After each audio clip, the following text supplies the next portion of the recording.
Peace. What's up, y'all? Peace, peace. Peace and blessings. Those that's watching the recording, salute.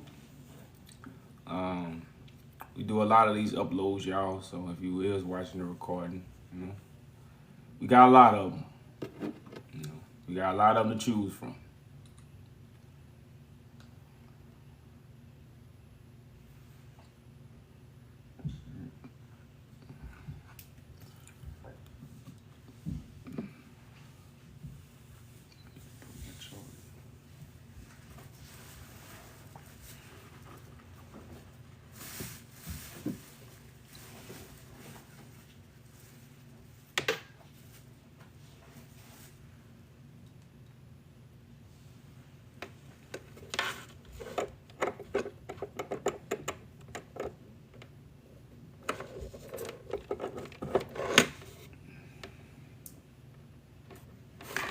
Y'all come on in and share the live, y'all. Come on in and share the live.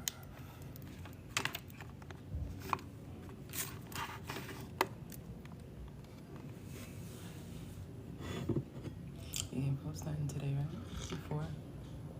I posted that video last night. Come on in, y'all. Come on in. Share the live, y'all. Let's talk about it.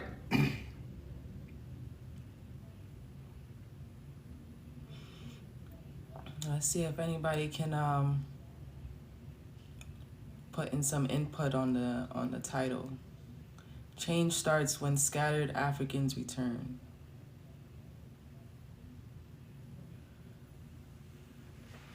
That's one part of, they say, so-called history they don't want to talk about. But that's part of history in the making in the present, right now.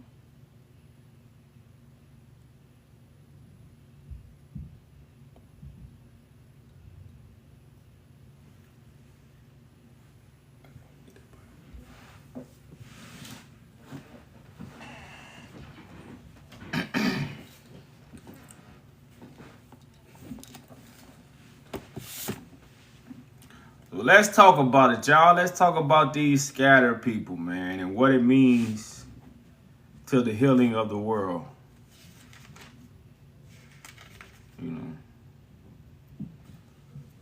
Let's talk about it, y'all. Again, we always up here with answers, and I think a lot of people don't like our answers. And they don't even have no answers. Like, we're not even up here telling you what the church told you, that you're going to go to hell if you don't believe in the information that's being presented to you. That's basically what all religion told you. You're going to be deemed by God if you don't follow this. We ain't said that. We gave you reality. You're going to be shamed. You're going to be shamed. This is the reality check. You going to be shamed. But at the end of the day, we are up here with answers, y'all. Answers to the problems that's at our table. I don't know how many times I got to say it. We got answers. We don't have a religion. We don't have a doctrine. And we don't have a code. We have the answers to fix our problems. And everybody is mad at the answer. This is where we are right now. Everybody is mad at the answer.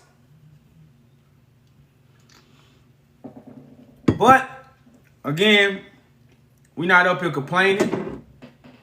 But we just up here explaining the situations at hand, y'all. So, like I say, man, come in and share the live.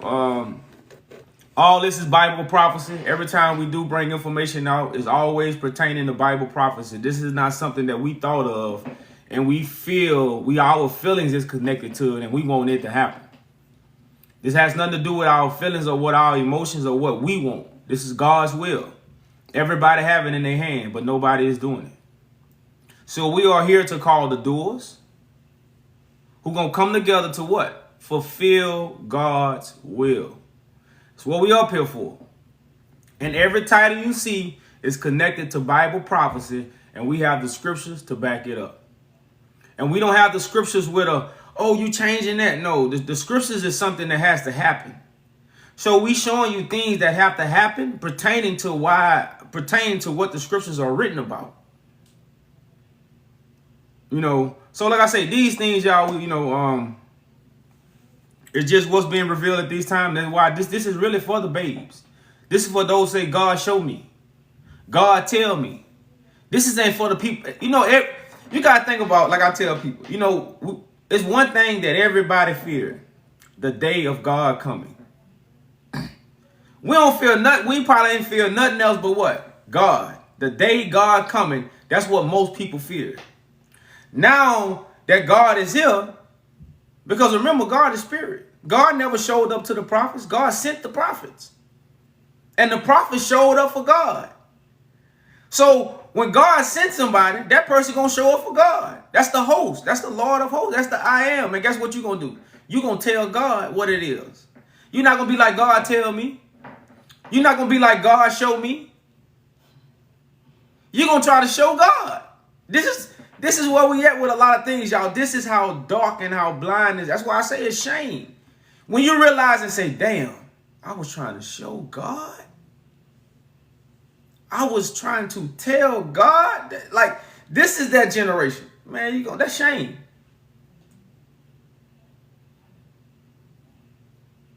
That's shame. And that's where we at, y'all. That's why I say, man, it's two awakenings, y'all. And we always, hit it. And I know lately I really been hitting home on it, on those two awakenings. Because everybody gonna be awakening. But everybody ain't gonna be happy when they're awake. And I used that story about in life, when it was time for that brother to go home. He had got the greatest news in the prison, but he was ashamed. And why was he ashamed? Because of what he had become. So the greatest news didn't make him happy. It made him sad. You have this also going on in the world. This great news, this magnificent news really brings grief to some people. It don't bring them. It don't make them happy, y'all. That's in the scriptures. That's in the scriptures. You see what I'm saying? So when everybody say everybody Christ and everybody this and everybody that, we all leaders. They know it's not gonna last. It's not gonna last. That's that devil talk. Let me give you a whole bunch of money so you can come do this for me. Let me tell you a leader so you can be a leader of darkness. That's what the devil tells you. Yeah, you can be a leader. Yeah, you a leader. We all, go lead darkness. So y'all, let's get the conversation started. Let's get why we got the title up here. Let's get what we finna talk about, right? Everybody is waiting on change. No matter what religion you is, no matter what school of thought you is, no matter what practices you doing. Everybody is waiting for change. Now, some people got bird brains. They mind only is in America. I was once there. I ain't knew nothing about what was in America. America was I ain't really say America was the greatest country, but I'm like, well, I couldn't see nothing that was too much better. So a lot of people have that bird brain of the change they just want in America. And that's what a lot of our leaders have fought for. American freedom. God ain't gonna give you American freedom. God a little bit bigger than that. See, God, that's why I say God thoughts is not your thoughts. God ways is not your ways. So a lot of the thoughts and a lot of the ways that our other leaders had, they didn't have that, again, the God thought to deal with world problems. America is a small piece to the puzzle once you understand what's really going on. Once you really understand what's going on, America is a small piece to the puzzle, y'all. Small piece. So like I say, everybody's looking for change, but some people is looking for change just in America. They don't understand God talking to the world right now, not just America. This ain't no America awakening. And that's why we have up there scattered. Africa just wasn't in America. It's a little bit bigger than America. It's a little bit bigger than, well, way bigger than, I wouldn't even say a little bit, way bigger. You know, way bigger. You know. So like I say, we gonna get into what we talking about, y'all, is change. We talking about how change is going to happen, how change is going to take place, how because we all want it. How we gonna get it? I just told y'all earlier, we got the answers. Oh, you might not want them, you might not agree with them, but we got them. And if the title makes you feel some type of way, I mean, that's why we up here. We here to have the conversation with you. Do you even understand what the scattered Africans are? You know, most of y'all only believe it's West Africa. You don't understand the whole totality of what really went on, you know. No, they don't. That's what we call half-truth.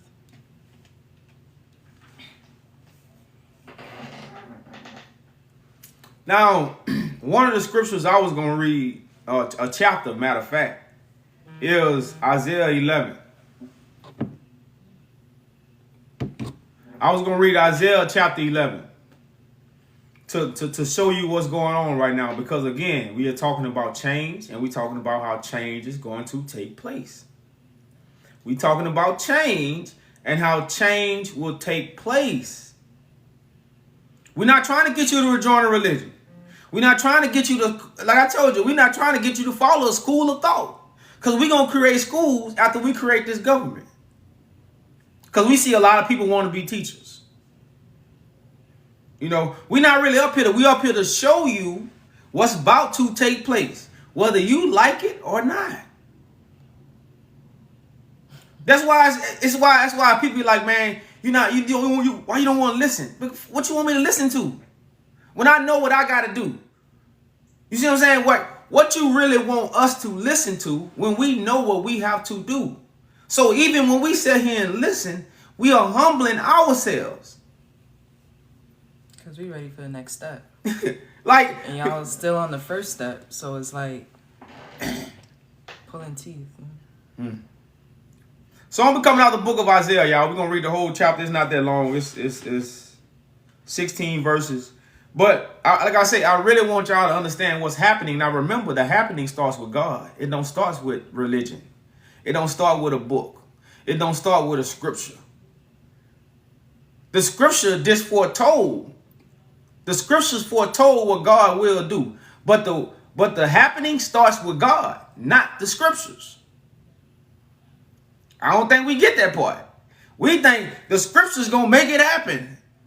No, y'all, they ain't going to make it happen. So the happening do not start with scriptures. It don't start with names. If they keep reading it out loud long enough, they think it's going to happen. Yeah, like some Harry Potter, a magical book. Right. I read the book and something's going to appear. That's why everybody, you read these words and you think they're so magical. You think something is going to appear. Nah, y'all. It ain't going to happen that way, y'all. That's why we stepping, y'all. That's why we stepping. So right now we're in Isaiah 11. Now, if you understand this title is about the branch and the root of Jesse. Jesse is David's father. So we talking about the root of David. We talk in this chapter. We are talking about the Messiah.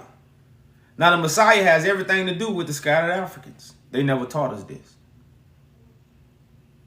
You know, they never taught us this. So when Isaiah 11 and 1, it says, "And there shall come forth a rod out of the stem of Jesse, and a branch shall grow out of his roots." A branch shall grow out of his roots. So this already let you know the Messiah is coming from the mud. The Messiah is coming from the dirt. The Messiah is coming from the earth. This is all this parable that Isaiah is letting you know. A branch going to grow out of his roots. None of the descendants of David, it lives in the sky. I'm going to say it again. No descendant of David lives in the sky.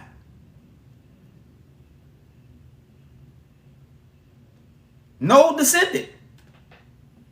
So can we get that verse where I think it's in Chronicles where it talks about David descendants over Israel forever. See, like, these are just small breadcrumbs that we wasn't taught. David descendants gonna rule God's kingdom forever. It's never gonna be a man out the sky that's gonna rule God's kingdom. So when somebody has prepped your mind into what? Believing somebody that's in the sky a ruler, you will never respect what? Your own kind. So right now, what? Bob Marley had a song. You gotta respect the shepherd. What Israel do? They never respected the shepherd because they worship idols. They worship the sun. So the sun guides you. A shepherd, you will never respect a shepherd if the what? The sun is your shepherd. Is it 2:7? No, it was yeah.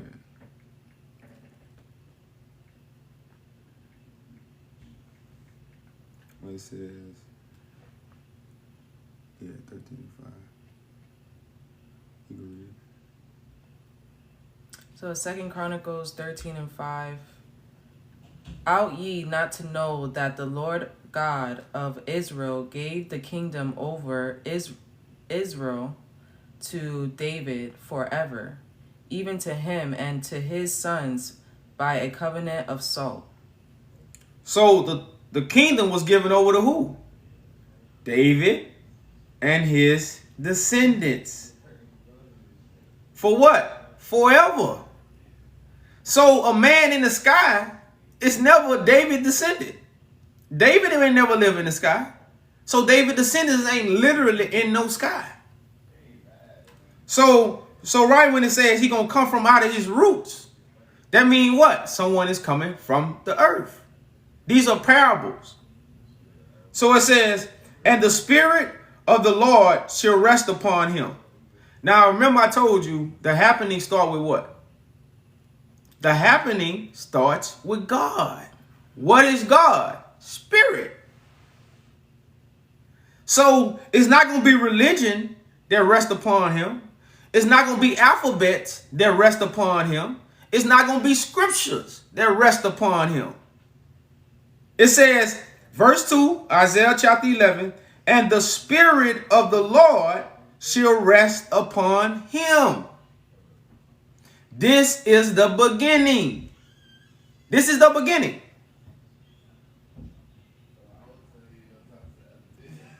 The spirit of wisdom and understanding. Then the spirit of wisdom and understanding. Not what? The words of wisdom that come from what? Man. So when man want the Messiah or they want God anointed one to speak according to their wisdom, that's not how the Messiah is anointed. The Messiah is not anointed with wisdom of words that come from man, but with the spirit of wisdom and understanding, the spirit of counsel and might, the spirit of knowledge and of the fear of the Lord. And he shall make him of quick understanding. How does somebody become quick of understanding? Huh? Tell me. How can somebody be quick of understanding?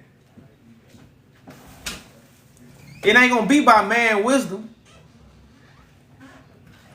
It ain't going to be by man wisdom. Because who is going to make him quick of understanding? A spirit.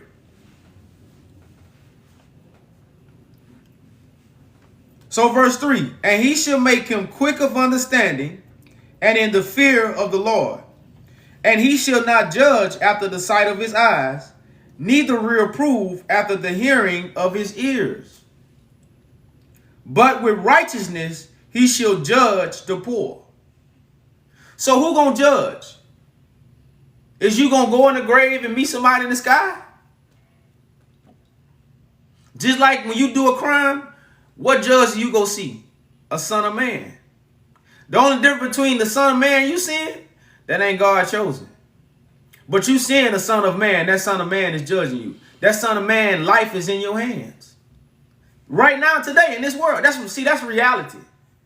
But they took God's prophecy and made it what? Why do you think they even got judges? Whose life is in your hands. And they cast judgment on you, and you go what? You go do whatever they say. They can put you in, and they can get you out.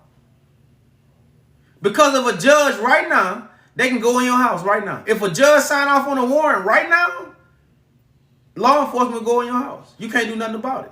The judge commanded it. And it was what? A son of man.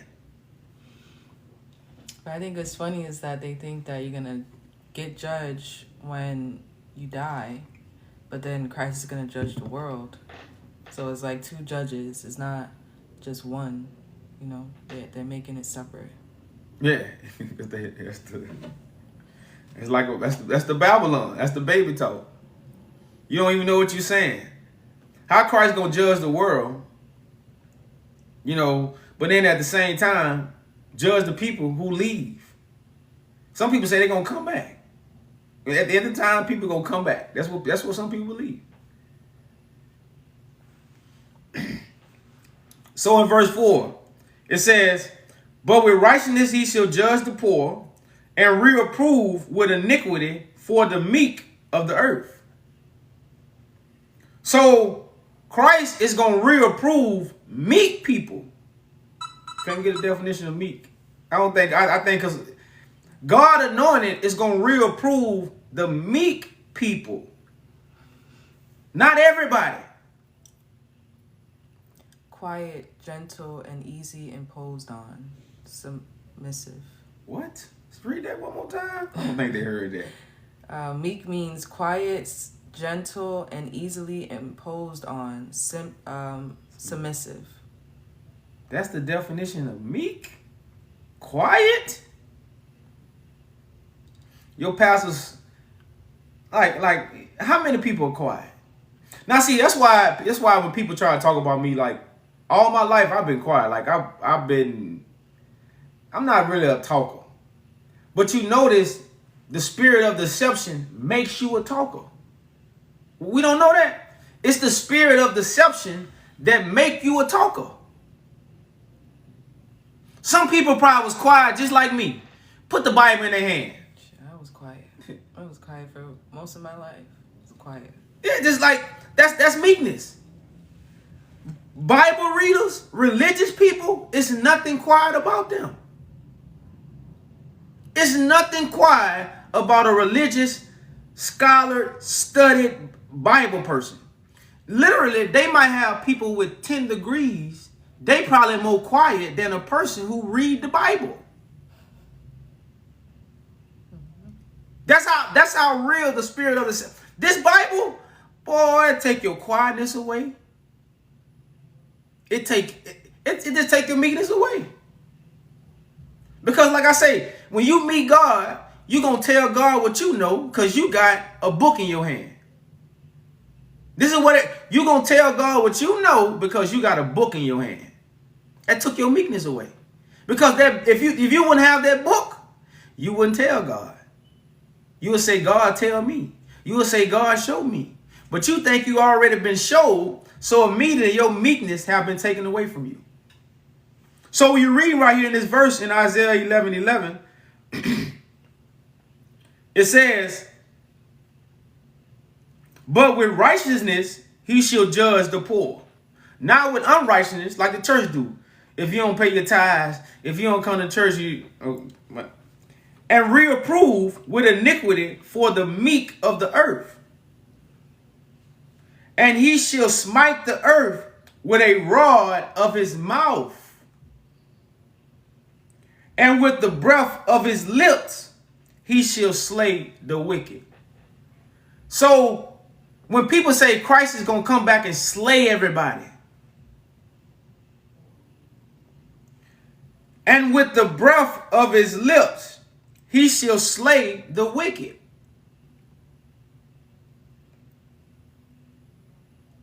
Everybody's waiting for Christ to come back and slay people. But if Christ's been talking for what? 8 years now? How many people Christ enslaved? How many people? How many people has Christ slayed with the breath of his lips? Because the scriptures say he ain't going to have no sword in his hand. The scriptures say the sword going to be in his tongue.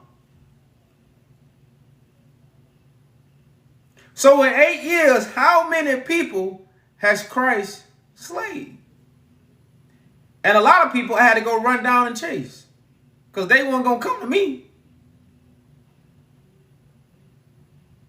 So we'll be looking for these miracles. When we be looking for one man to make 1,000 flee, they don't have weapons that man create. They have a weapon that God have created. And it make all men run.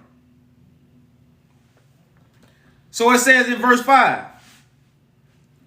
and righteousness shall be the girdle of his loins, and faithfulness the girdle of his rings. The wolf also shall dwell with the lamb, and the leopard shall lie down with the kid, and the calf and the young lion and the faulting together, and a little child shall lead them. Now, what does that mean? How many animals got on the ark? You had the lion, you had the snakes, you had the leopard, you had the calf.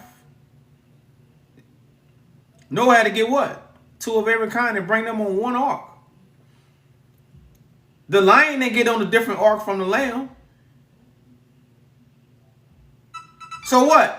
There was all in unison. It was no more, because right now Christians are attacking Muslims. Jehovah are attacking Christians. Everybody is against one another. Nobody is together. You got all these different religions. Nobody is together. Everybody is downplaying one another. But what? When the root of Jesse is raised up, Jesse is going to bring all what? Together. That's why the truth destroys and reveals what? The one truth. So it says in verse 7, Isaiah 11, the crow and the bear shall feed. Their young ones shall lie down together, and a lion shall eat straw like an ox. And the suckling child shall play in the hole of an ass, a snake.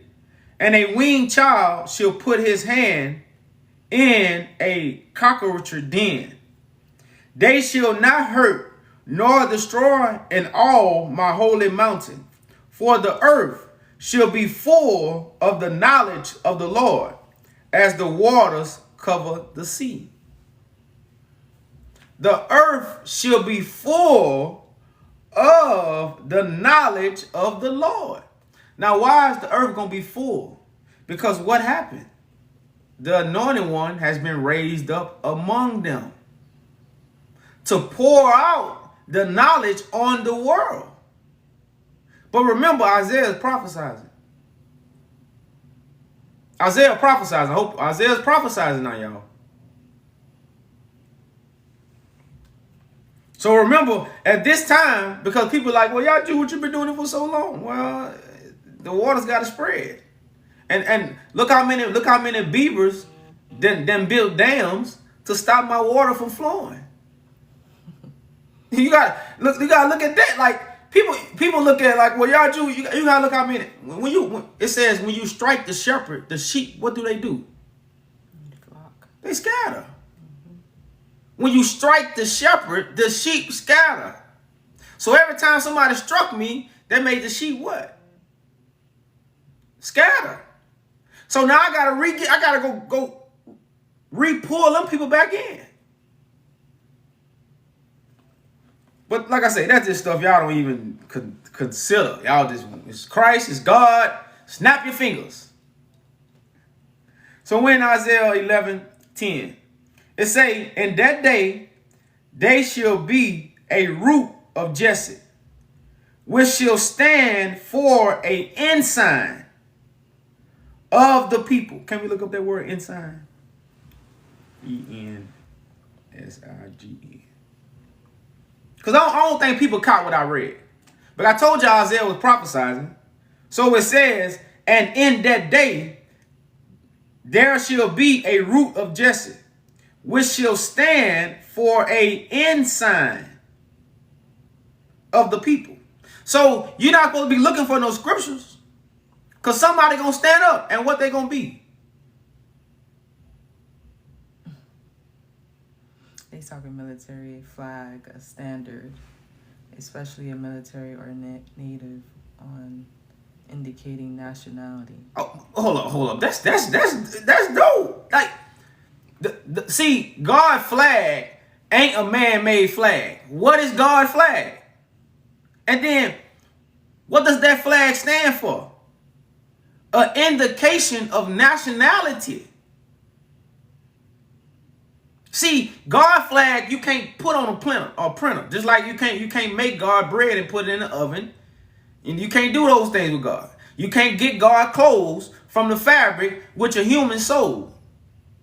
You can't get God fabric from the stove. You can't put God bread in the oven. And you can't make God flag. Because God gonna make the bread. God gonna make the clothes. And God gonna make the what? The flag. So right now what we read, it says, in that day there shall be a root of Jesse. A root of Jesse is not a flag. A root of Jesse is a son of man, which shall stand for an ensign of the people. So somebody gonna stand up and they're gonna be an ensign for who? For the scattered Africans. And what is this ensign gonna bring?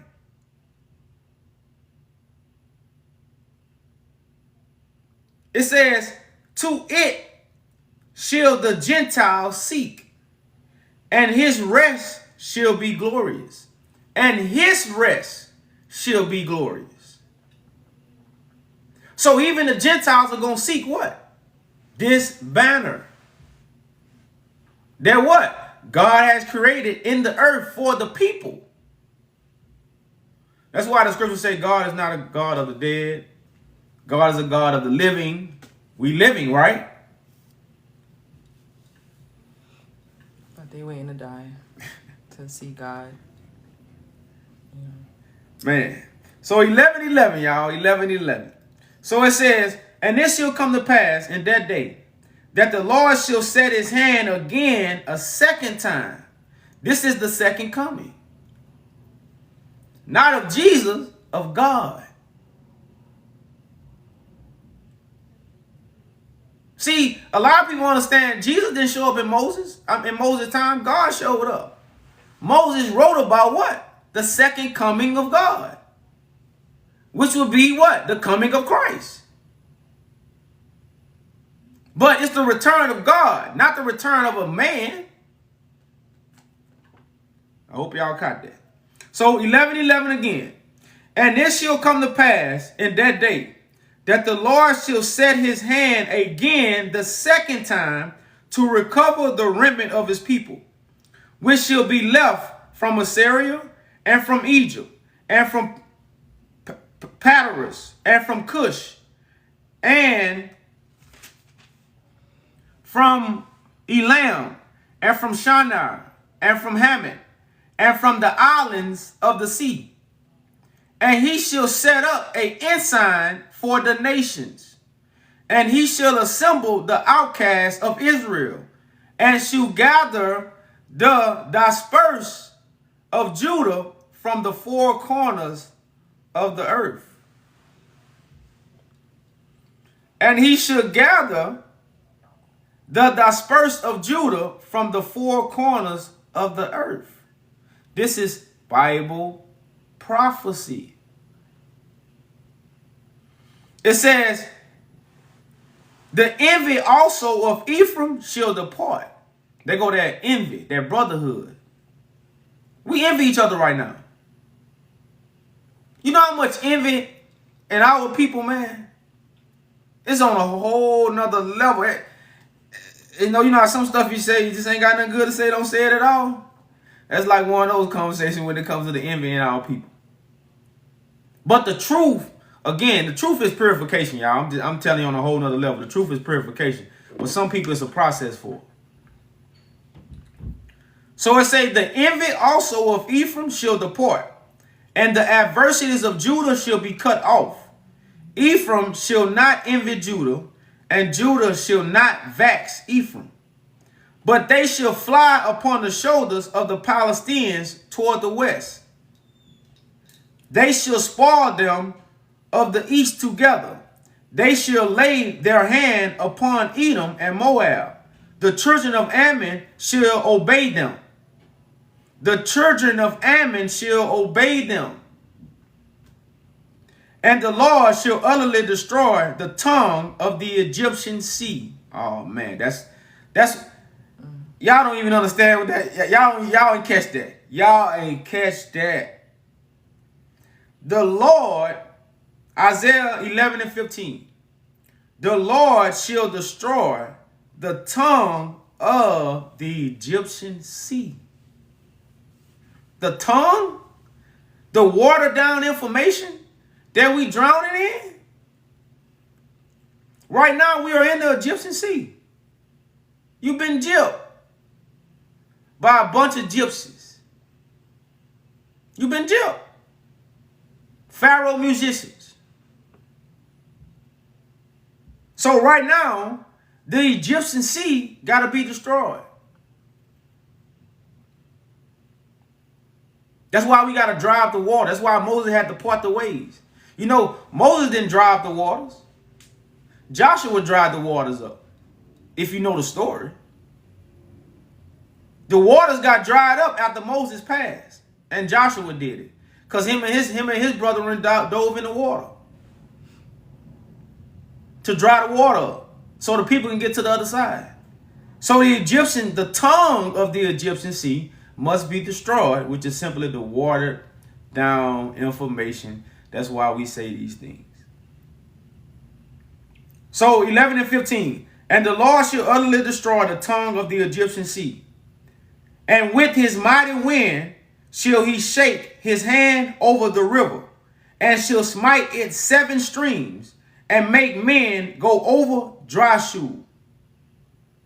Can we get that verse in Joshua where Joshua called men to dive in the water? Because I want people to get this same, what I'm reading to you right now is all the way back in Joshua. It says, and there shall be a highway for the remnant of his people, which shall be left from Assyria, like as it was to Israel in the day that he came up out of the land of Egypt. That's why y'all, the Moses story is on a whole nother level, but I know y'all not going to get it. Yeah, right there. So let's go to Joshua 3 and 13.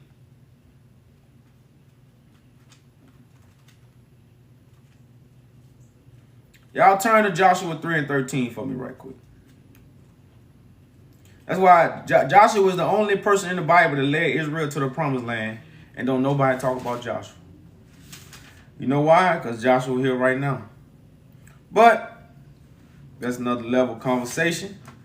Damn. Let's go to Joshua 3 and 13. So I want to give that precept to what we was just reading.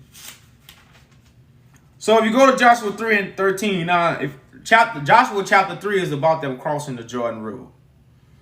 And that's why you got great musicians, man, that I know they was connected. You know, that's why I always speak of pop, you know, Bob Marley, but you know, we leave out a lot of musicians way back, like Curtis Mayfield. These are people that are on a whole nother level, but they don't get the true recognition because of, you know, again, you know, they dark. You know, it's been hard for the dark man over here. It's been hard, but it's been hard. But if you go to 3 and 13, now remember what I read to you in Isaiah 11. What that verse said? 11 and 15. And the Lord shall utterly destroy the tongue of the Egyptian sea, with his mighty wind, and he shall shake his hand over the river and smite its 7 streams and make men go over dry shore. So God has dried up the waters of the Egyptian tongue. It's the same thing that Joshua, the Jordan River. You know, Curtis Mayfield got a song like crossing the Jordan. I don't know if it's in one of his songs, but I know he talk about these things. Like I said, when you're able to hear these things from musicians, you can understand how songs are sung, because the Bible is a song. When you were reading the Song of Moses. I'm starting to think we might have been rapping. You know, just on a different level. Like what we call it singing and rapping, but this is something we probably always was doing. Because this is a song of Moses. Christ brings a new song. So, you know, it just, like I say, when you put images on words, people lose the the reality. People lose the reality of words when you put images on it. Because if I got cheese in my pocket and all your image of cheese is what you put in your refrigerator, you will never see the money in my pocket. Because of the image they put on the word. But if you go to Joshua 3:13, it says, well, let me start at verse 11. Joshua 3:11. I gotta start at 10. It started to start at 8, I think. It started at 8? Yeah. Yeah. Let this start at 7. I'm gonna read from 7 to 13. And this is gonna be it for the read, y'all.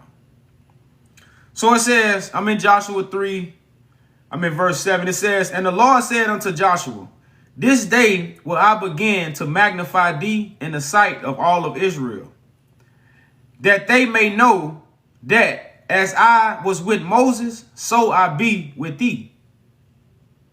And thou shalt command the priests that bear the ark of the covenant, saying, when ye are come to the brink of the water of the Jordan, ye shall stand in the Jordan.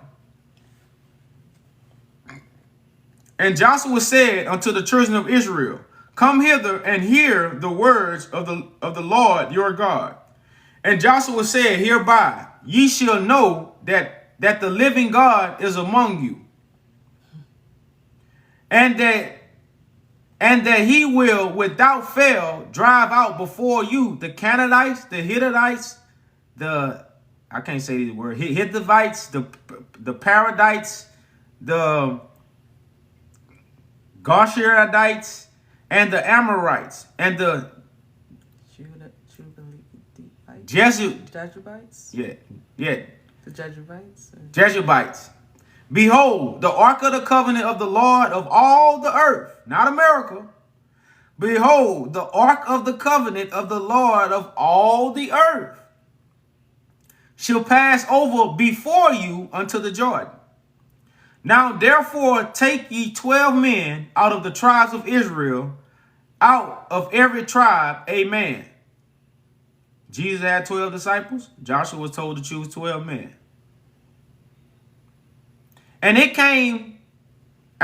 shall come to pass, as soon as the soles of the feet of the priests that bear the ark of the Lord the God, that bear the ark of the Lord of all the earth, shall rest in the waters of the Jordan, that the waters of the Jordan shall be cut off, the waters that come down from above, and they shall stand upon the heap.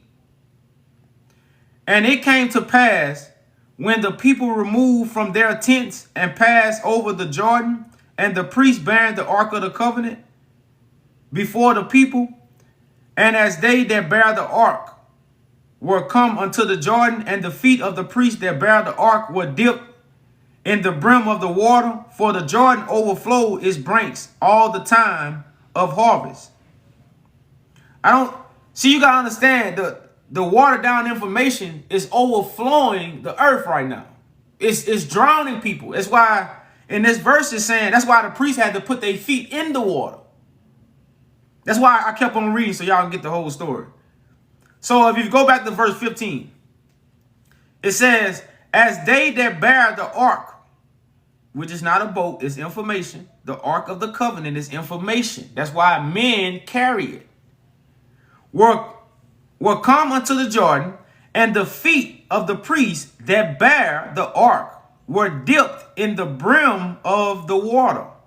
For the Jordan overflowed all its banks all the time of harvest. So at the time of harvest, the reason why people can't be gathered, because it's overflowing information that they are drowning in. So it's the priest's job who bear the ark to go fish these people out. That's why the ark is considered a boat. That's why we consider fishermen of men. It's all symbolic. So the ark of God is information that can help you fish men from these overflowing waters. Because y'all, man, it's a lot of information out here. Y'all, man, it's so much information out here you can get caught up in. You can be like, damn, this all I need to know. Some people, when they come this side, you be like, this it? Man, it ain't no more fun no more. I'm not even on an adventure no more. I want to go back on my adventure.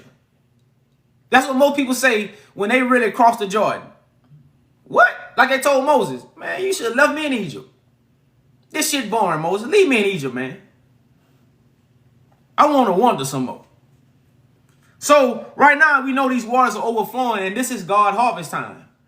And at God harvest time, information is, man, we ain't never had this much information in our life. That's why everybody is Christ right now.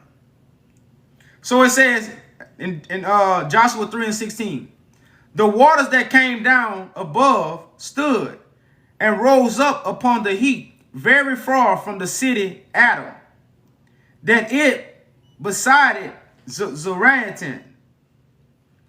And those that came toward the sea of the plain, even the Salt Sea, fell and were cut off. And the people passed over right against Jericho. And the priest that bare the ark of the covenant of the Lord stood firm on dry ground in the midst of the Jordan. So in the midst of the Jordan, the priest was standing on what? Dry ground. We can't drown. It's also another symbolic of walking on water. Somebody is above. These waters don't affect them. It's all that same symbolics. So it says, and the priest that bare the ark of the covenant of the Lord stood firm on dry ground in the midst of the Jordan. And all the Israelites passed over on dry ground until all the people were passed clean over the Jordan.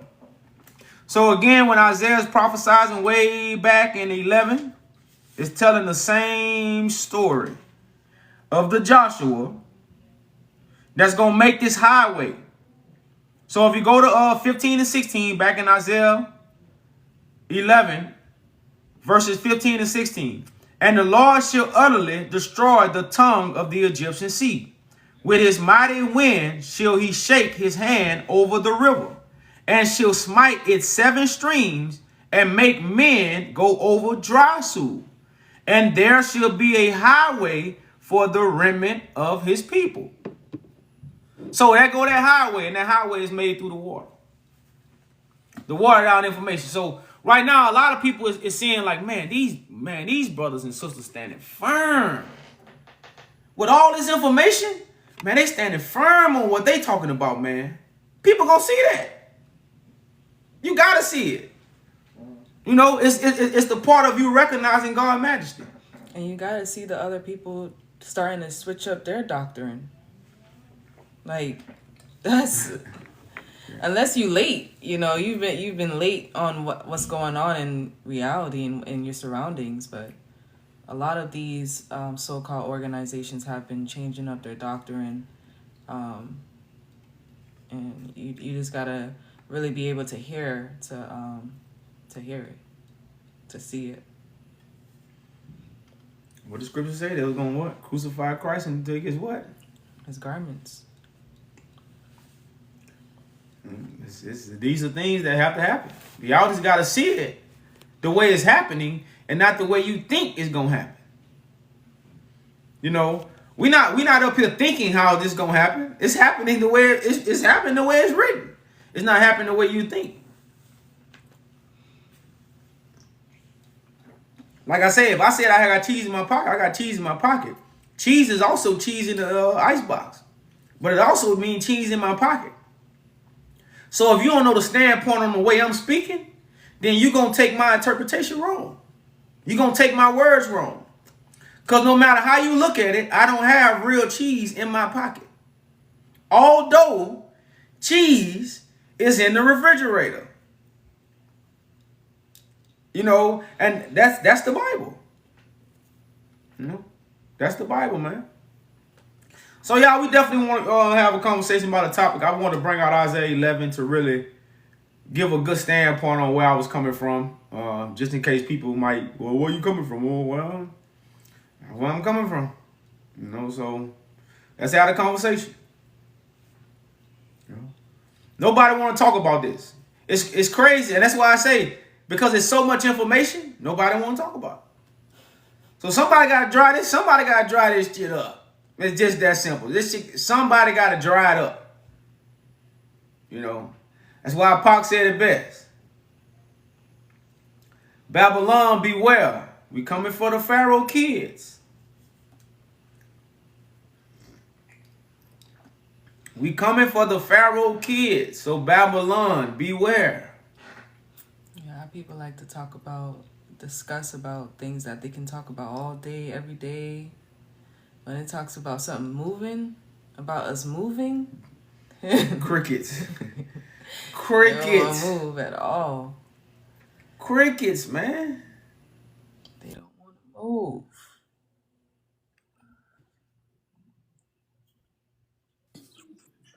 So, my brother and sisters, greetings from Germany. Peace, peace. I want to thank you as an Ethiopian. You inspire me every day. Every time when I see you, you know, my English is not good. I'm from Germany. I want to say simply thank you very much, you know. Keep doing that shit. Keep your head up and go for it, you know. You are doing the right way, a right thing, you know. Thank you very much. Appreciate that, brother. So I follow you now. You can follow me back if you ask me any information about the ancient Ethiopian Abyssinian. I have a lot of books. Maybe we can exchange experiences. Yeah, we can exchange wisdom. You know, ancient wisdom. You know, I got a book from my forefathers, ancestors' book, family book. If you have any kind of question, you can ask me.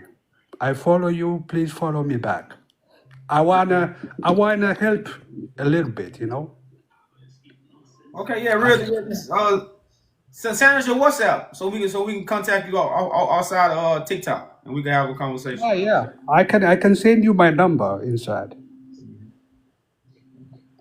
Just I want to say thank you very much. You are doing the right job, the right thing, you know. Do the right thing. Keep on doing that shit. We are happy to see you again and again. We appreciate that, brother. We appreciate it. I wish you a blessed day. Have a nice day. Thank you very much.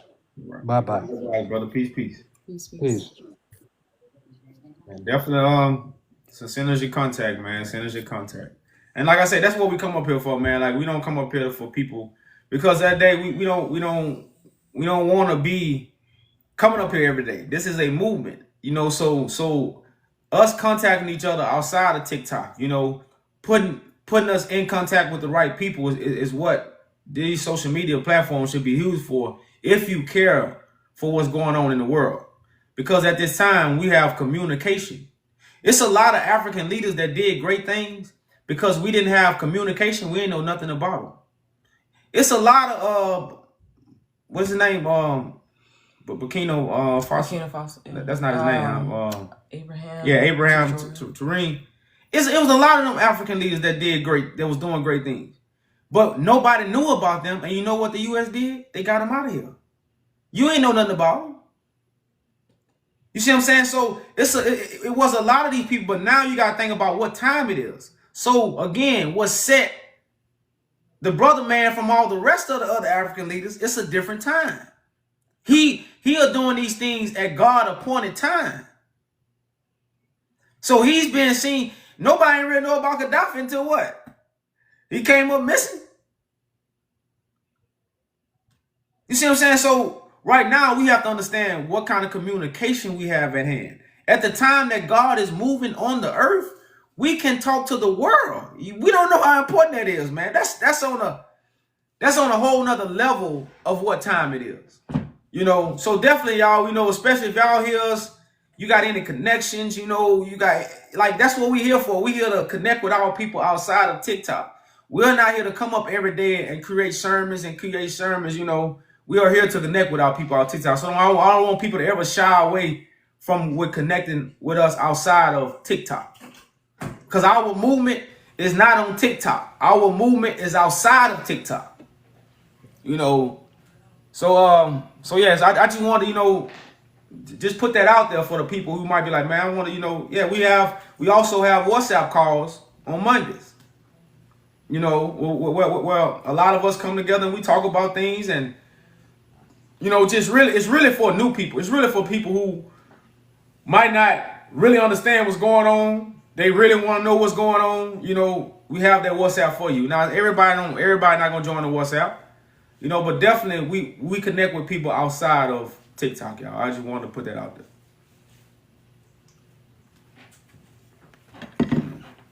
And especially with my brothers and sisters on the African continent. Because like I said, we will be you know, it's, you know, that's what this movement really consists of. You know, Africa is the motherland. When you talk about the resources, when you talk about the best animals, we talk about the Africa, we can't shy away from that. We not, you know, that's why every nation got their hands into the motherland because of what it produced. So it's very important for people to what? Treat that land correct. If you want to get into the WhatsApp, you got to message the website. There's a contact area on the website. That's where you put your information. Yeah, to get on the WhatsApp call. Let us know what that you want to be on the WhatsApp and stuff. So yeah, y'all, man, that's what we got going on, y'all. Like I said, it ain't no secret. We come up here with the website. We give y'all a majority of the plan, and you know, either you with it or you not. It's not something to make us hate our brothers and sisters. We don't come up here to hate you, and you know, it's not our MO. You know, our MO is just simply to do, you know, the things that need to be done. You know, and like I say, it's not about feelings, it's not about emotions, it's about the truth and about what need to be done. You know, like I say, y'all, that's what we bring answers, man. We bring answers, you know, and then everybody don't like the answers, you know, but it's our job to bring them. So anybody want to come up, y'all, talk about the title, man? I think it's a very important title. We don't understand what African means to the Bible prophecy. I think that's very important, you know, to really bring that enlightenment back. You know, it's very important to bring that enlightenment back. There's a reason why they set up Israel in Africa. There's a reason why they set Israel up in Africa. But it's gotten to a point where the flooded information, our people don't want to be called Africans. They don't want to be called scattered. They want to say that they are in their indigenous land and, you know, they fighting for their American freedom. And you almost can't blame them, because that's what all our leaders have led us to do. You know, when you talk about, like I said, the only leader I know that really wasn't fighting for American freedom was Marcus Garvey. And when Marcus Garvey traveled America, the first thing he said, get out. People don't understand, Marcus Garvey was building an enterprise in America. When he traveled America, his first words after his travel was get out. And I'm hypothetically speaking, but that's what his mission after he traveled was get out. That's when he started buying boats. You know. So we have to really look into what J. Edgar Hoover said after Marcus Garvey. They'll never have another one unless we what? make him.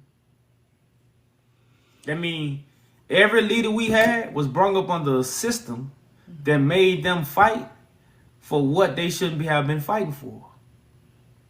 And that's why they was able to be criminalized.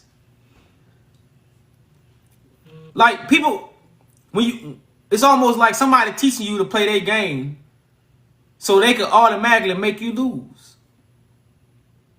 Because if you come up under any kind of religion, if you come up under any kind of school, you are not going to fight for what you're supposed to fight for.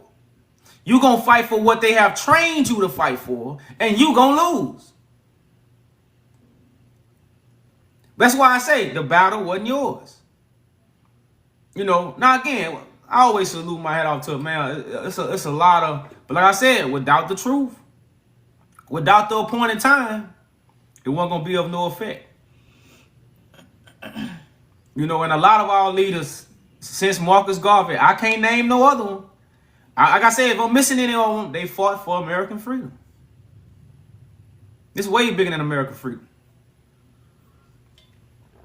Shit, the Pan-African movement right now, it ain't, with the Pan-African movement. They ain't doing nothing. It ain't no like, Pan-African movement. That's the, they say they Pan-Africans. Yeah, but everything is in America.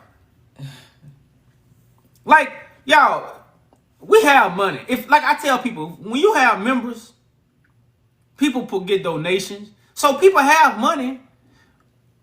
Why ain't nothing established in Africa? These are big organizations. The Pan-African movement is a big organization, and the people who work for the organization, they got money. They in positions. So where's the movement to Africa? Marcus Garvey left here in the 1930s. That's almost 100 years. So we got the internet now. We got airplanes. Where's the highway? We ought to have somebody I can call. Look, man, I'm ready to go back to Africa. They ought to have all this stuff set up. Boom, boom, boom, boom. We should be teaching about this. So we have to take care of our home first, sir. Your home is connected to a government. Well, you don't have a Pan-African movement. Then. That's what I'm saying. It's not a I'm talking to the Pan. You don't have a Pan-African movement. Then just say your movement is in America. That's cool. Don't attach your movement to Africa.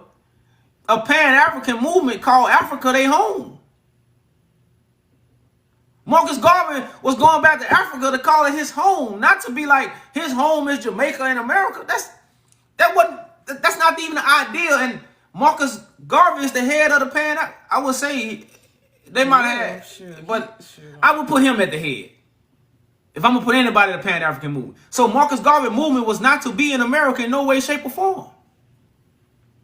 So if anybody follow in Marcus Garvey's footsteps, who everybody want to hold on to a name, but they don't want to walk the walk of the footprints that the name come with. Everybody want to hold on to Jesus, but don't nobody want to make no sacrifice. See what I'm saying? So when we deal with the Pan-African movement, like I said, it's not to bash nobody, this is to tell the truth. That's what we're here for, to tell the truth. So a movement, a Pan-African movement is to go back to Africa to call Africa your home. So if we've been having a Pan-African movement for down there 100 years now, where is the belt line to go back to Africa? Because they all have been created by the American society. It's just as simple. They all went to the colleges. You know, a lot of them are part of the organizations that keep you from what? Even doing anything for your people. And they blinded by what? They can be bought. A true leader can't be bought. A true government can't be bought. It's just that simple. A true king can't be bought. Because you can't sell principles. You can't buy principles. If you sell your principles, it's like selling your soul. That's why a true leader can never be bought. And that's what we're dealing with. We're dealing with all our leaders they bought. All our African leaders they bought.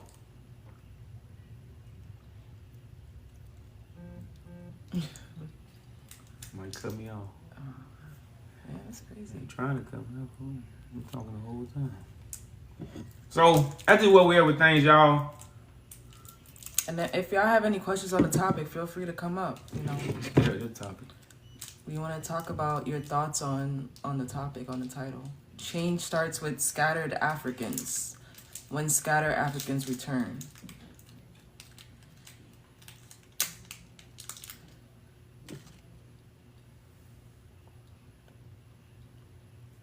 What do y'all think about that title? What do y'all think about that title?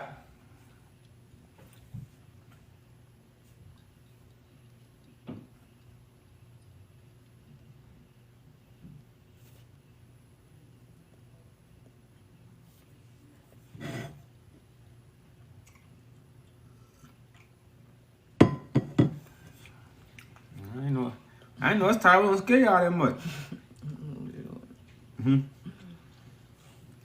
Man, boy, they ain't want no. They don't want no. They don't want no smoke. They don't want no smoke. And we know we not even calling for the smoke, y'all. We just like, man, what are we like? Y'all, we have world communication right now, and we arguing. We communicate with the world right now, and we arguing. So look how the world seeing us. And I know a lot of people might say, well, y'all, you argue too. Not really. I slay. I don't argue, I slay. You know, you might not see the slaying, but I slay. You know. So like I say, y'all, when you really talk about what's really going on right now, man, this is God prophecy, and this is the appointed time.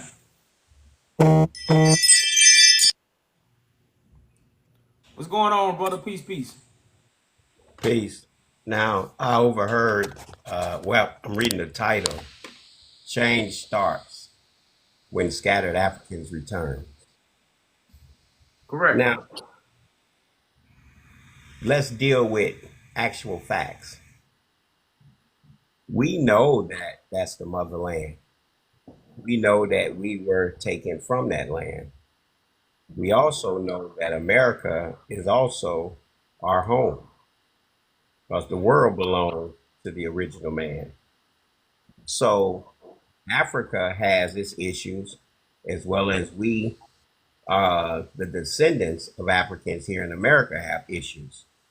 So it's difficult, very difficult, to talk about aiding and assisting Africa, who has a knowledge of themselves, when right here in America, our people don't have a knowledge of themselves, nor are we united. So how can we unite and do something for ourselves first? Then, and only then, can we assist our brothers and sisters across the sea. Well, I think that's what we are going back because we was forcibly taken. We didn't leave to be like, oh, you know what? I'm ready to go move to America. That ain't how our story happened. So we was forcibly taken.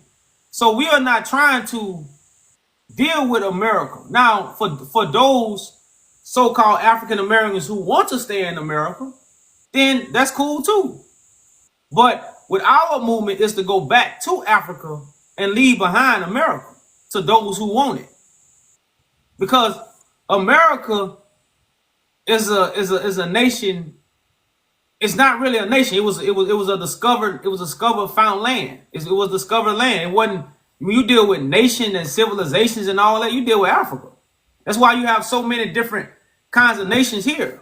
So America is just a kind of like a fountain land. Now, again, people are gonna argue that all day. People gonna say that, like you said, the land belongs to the original man. That's why we not against people who want to stay here. But for our world government, you see what I'm saying, and us being in the United Nations is gonna come from an African seat. It's not gonna come from an American seat. Okay, and I'm not against those of us that want to go to Africa and aid and assist in Africa and live in Africa. I'm saying that with the numbers that you're referencing, how many are even talking about going back to Africa? And what are you going to take to Africa other than what you have right here in America? Because, Well, well, hold on, allow me to finish here, brother. Because right now, let's say a million black people with education, right, with jobs or skills, when they take that to Africa, what does Africa have to stand on? Because right now, we see Africa overthrowing or trying to overthrow their oppressors, Well, which is England. I think that was a good, that was the part that I wanted to touch on when you said earlier, as if the Africans have their mind back or the Africans are established. They're not established. They're still being ruled by the British Empire. So That's we both need to come together and establish a government, a nation that's by us, made by us. Their government that's in Africa right now is not made by them. exactly. That's my point. So they're not established. The African Americans are not established. So Exactly. what do they both need to do? First of all, they need to we need to come together and Okay. build something for ourselves first. I can't come to your home, right, and do what's needed in your home when my home is falling apart. I have to first take care of my home. Then and only then can I come and aid and assist you in helping you with yours. well, It's okay, all, well, it all makes sense. but and see, this is why we have to understand God's will. And I know when I say that, that sounds religious, but rather the higher power will. Because like I told you, the throne of David, the King of Kings, the Lord of Lords, that throne is in Africa. The world powers know that. That's why they took and got rid of anybody that wanted to represent that and not follow the colonized mind of what? The United Nations. That's why the nations have united. Because they all follow the British concept of religion and thought and God. All the United Nations. So when you deal with this concept is destroyed. This concept comes from Africa. So Africa has a throne that gives us jurisdiction no matter where we're in America, where we're in England, where we're in the islands. It will give us that jurisdiction. It will give us that seat above the United Nations. But without that throne, and that throne is called what? Negus. The word everybody hates. You see what I'm saying? So that's what we don't know because again, that stuff have been stripped from us. And also stripped from the Africans that's there. Because they don't have their mind. They don't know who they are. You see what I'm saying? Most of them believe in white Jesus. That's So they why don't know who they are. You that's see what I'm why saying? So like we said, we both are dealing with that common issue. That's why a lot of people have accepted that America as their home. No, America ain't my home. America is my jail. You see what I'm saying? America is my prison. America is the lab that they have put me in. But I'm gonna escape the lab and go back home, and then everybody not gonna go back home. There's gonna be a lot of people, but at the same time, we still can set up something where our jurisdiction can stretch out and touch America.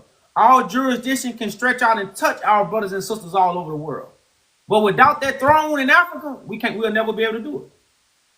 one question, dear brother. Do you think those European powers are going to just say, okay, we'll leave, you all take over without a fight? Brother, I promise you, that's what they gonna do. Because once the truth is revealed, they can no longer be in power.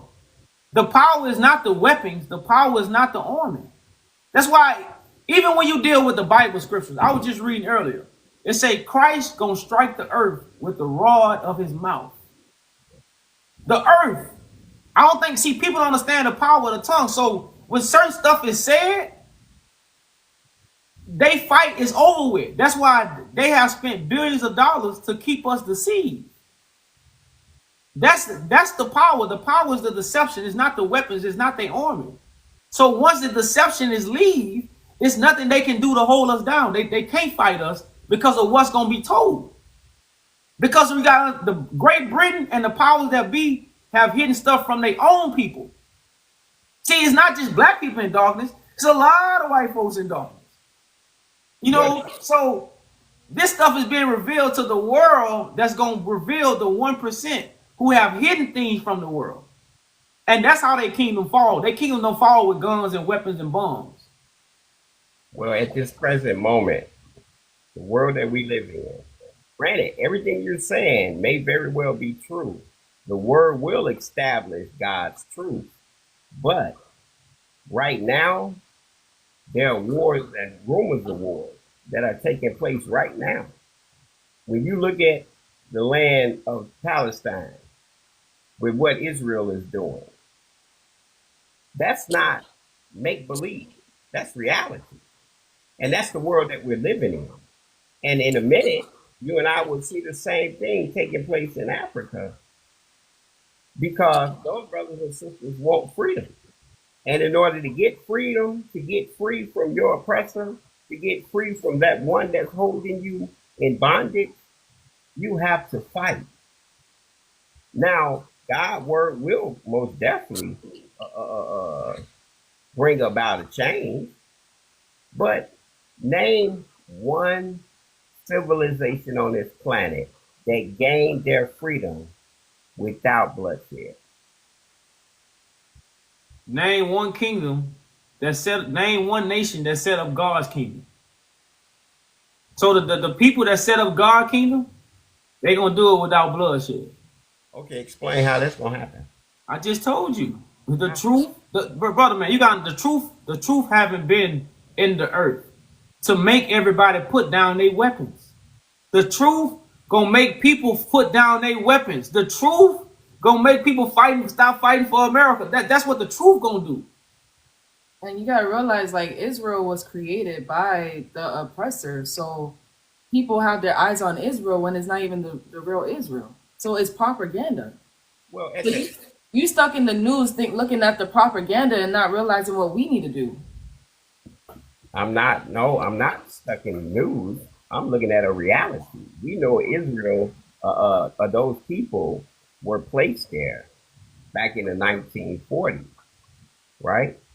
So when they did that, who backed them? Who gave them? America and Great Britain. America is the one. So therefore, they were given power to do what they're doing right now, and even then. So all I'm saying is, with what brother is sharing with us is, okay, granted, you're gonna speak a word of truth, right? You're gonna speak a word of truth that's gonna open the minds of the individuals to put down their weapons.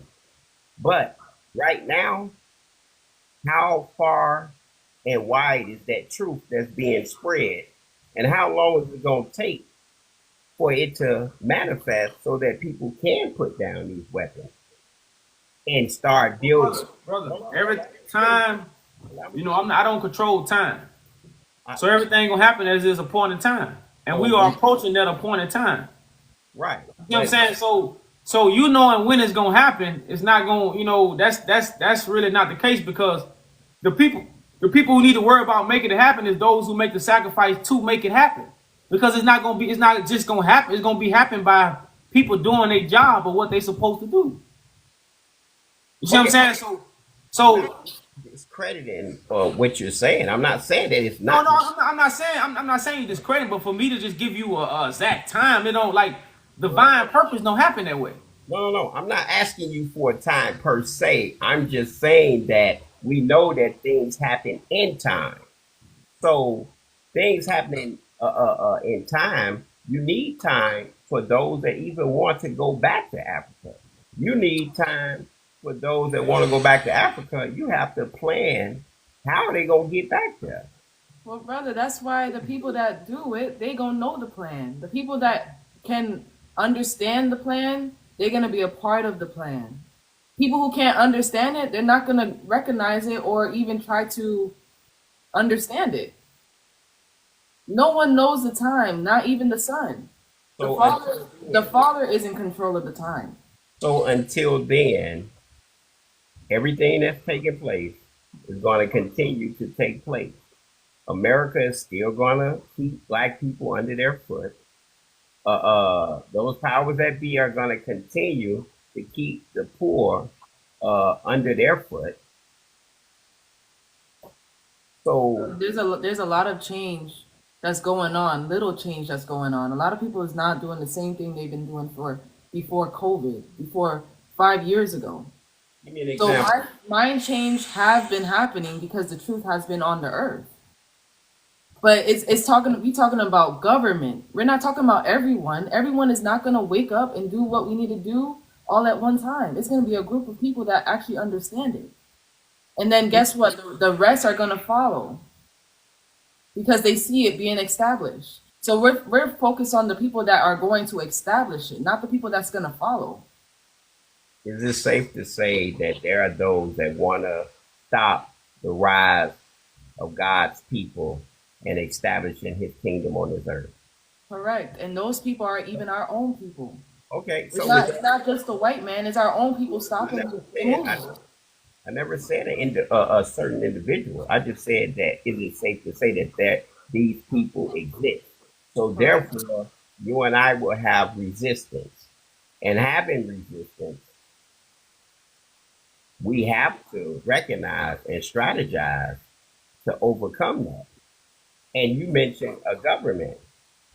There are plenty of our people that are in positions of political positions right now, right? But how many of them are willing and ready to establish this government for God?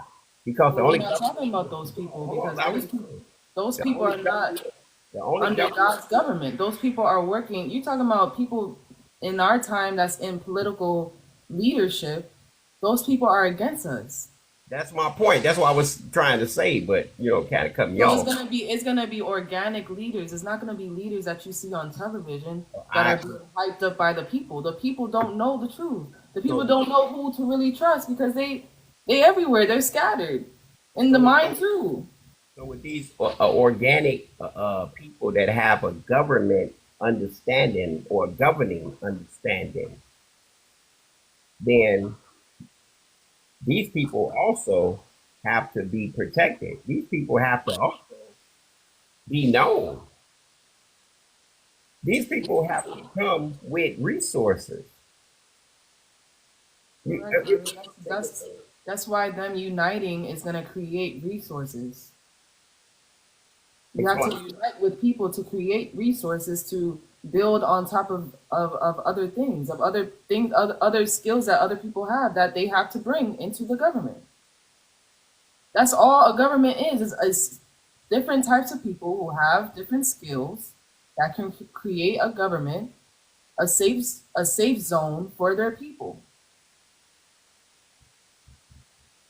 It's leadership. So we'll have positions for people who create organizations for our people that will gather our people and keep them in safety. Like that's what we're talking about. Our government that we're under right now don't keep us in safety. They don't provide for us. So that's what we need to do. Well, that's not 100% true. Even though this government we're under are most definitely wicked, they still, when you go to your faucet and you turn that bad boy on, water comes forth. Do you This know what's in the water? this government provides that, But do you know what's in the water? ma'am. Do you know what's in the water that's in your faucet? That's not. I'm not disputing what's the Right, but point. we can say yeah they give us water, they give us food, but the food ain't good, the water ain't good. So At the end what's of the really the argument? Because not an argument, dear sister. I'm just sharing with you and I that, or you and with you and the guest, that the things that we're referencing, it's not 100% factual. You said that they're not providing for those of us that have, or those of our people that are on public assistance, right? Public housing.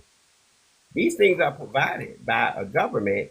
Granted, we know they are not 100% for us, they're against us. But by the same token, what would we have if they didn't even provide that at this present moment? If they said right now, we're cutting off all financial aid, right? All public assistance, right? All housing, free. Well, not so much totally free, but you know what I'm talking about, right? We're no longer allowing EBT and things of that nature. What would our people do at that point? They And should what come do we together. have? They should come together to And what establish a do home. right? But what do we have to feed, clothe, and shelter those people at this present moment? That's why I made reference to us taking care of home first. And if we can't even do that for our own right here, right now, what can we do for Africa once that colonizer cut loose? You said, what can we do for Africa once their colonizer cut loose? Yeah, If the meaning colonizer cut loose, you'll have more freedom in Africa. no, So no. When I say cut loose, I'm sorry. Maybe that's slang. Meaning they start warring with our brothers and sisters over there. The they, truth, brother, is not gonna promote war, man. The reason why we have war because of the lie. That's the part you're not getting. The No, I get reason it. why is war in the earth because people have been lied to. So it's war. The truth brings peace. That's what the truth does. So the truth is going to establish peace among the nations. That's what God does. When you see war, it's deception. When you see God, it's going to be peace. Well, at this present moment, what do We we know see? about the present moment. That's why we doing something at the present moment to fix the present moment. And Right. what we doing is setting up the throne of David, which is going to bring us all resources. We not gonna need help from the colonizer. They're gonna have to come get from us. Well, at this present moment, dear brother, let's just be realistic. At That, this, that's the most realistic because you keep talking about the problems. We talking about fixing the problems. We know the problems. That's why we up here fixing them. but even with fixing the problem, dear brother, that's why I mentioned time. It's still gonna take time to fix the problem. Okay, it don't matter if it take time. Well, I'm gonna be up here all day. Now, what else you saying? Like you sound discouraging. excuses, Yeah, not the like oh, it take excuse. time. It take time. We know. Oh, okay, it take time to make money. It take time to build a house. It take time to do anything. But I ain't gonna say it take time to build a house, so I'm not gonna build it. That's not what I'm No, saying, I'm gonna get to building it. brother. I'm not saying that we won't be able to establish these. So what are you saying then? If you're listening, I'm literally saying at the present moment, these things aren't established. So therefore, we're still under the rule of the colonizer, correct? Okay, D1, we all know that. What else is you saying? Because that's not saying nothing. Everybody knows that. What else are you saying?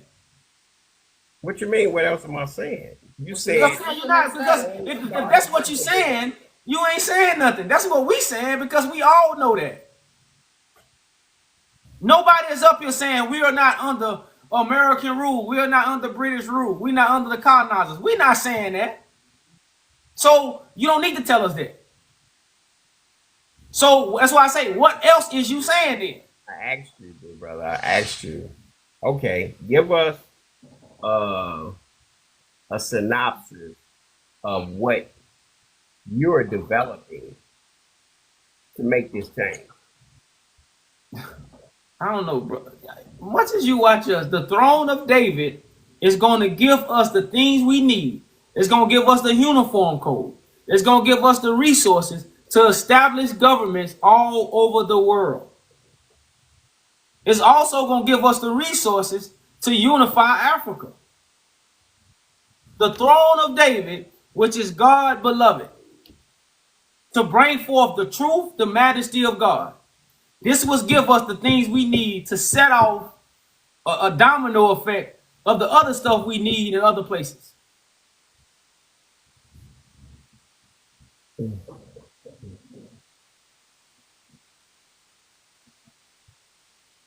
Are we not in America right now, dear brother? What are you talking about? Do you know what the throne of David I'm is? saying we're in America right now. That's what I'm saying. So We're in do you America know? right Do you understand what the all governments are under right now? now. Explain. Give me an example.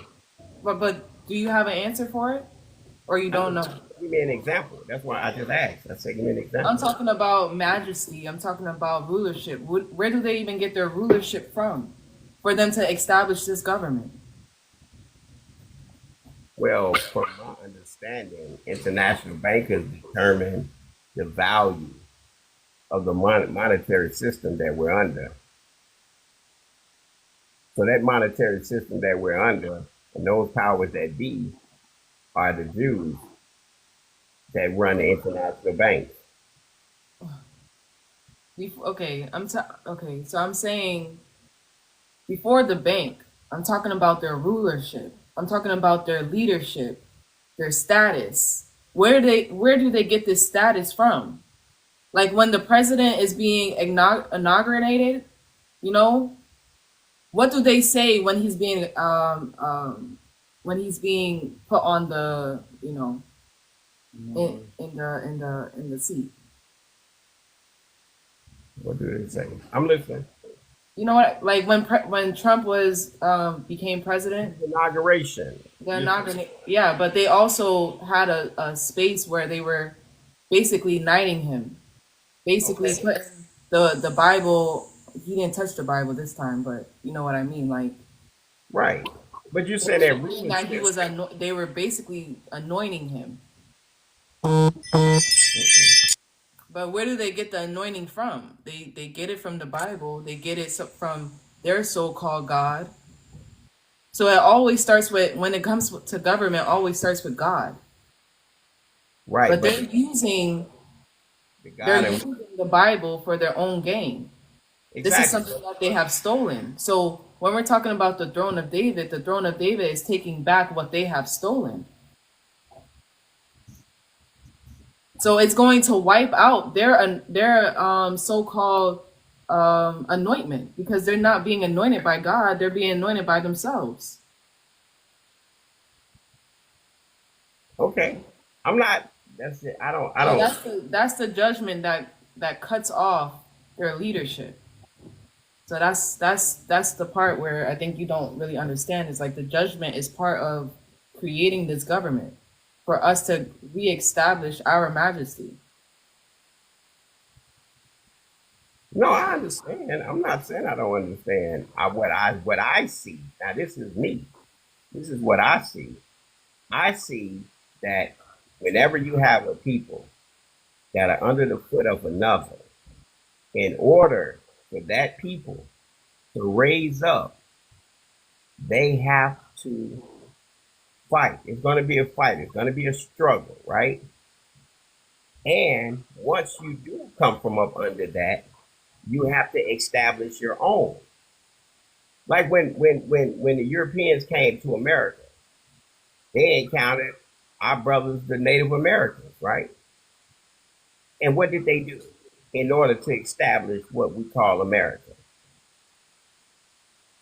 To take that land. What did they do to those people? See, these things are not smoke and mirror. This is reality. So to just say that, well, I'm gonna speak a word to a war written people, right? A people that's all they know is war.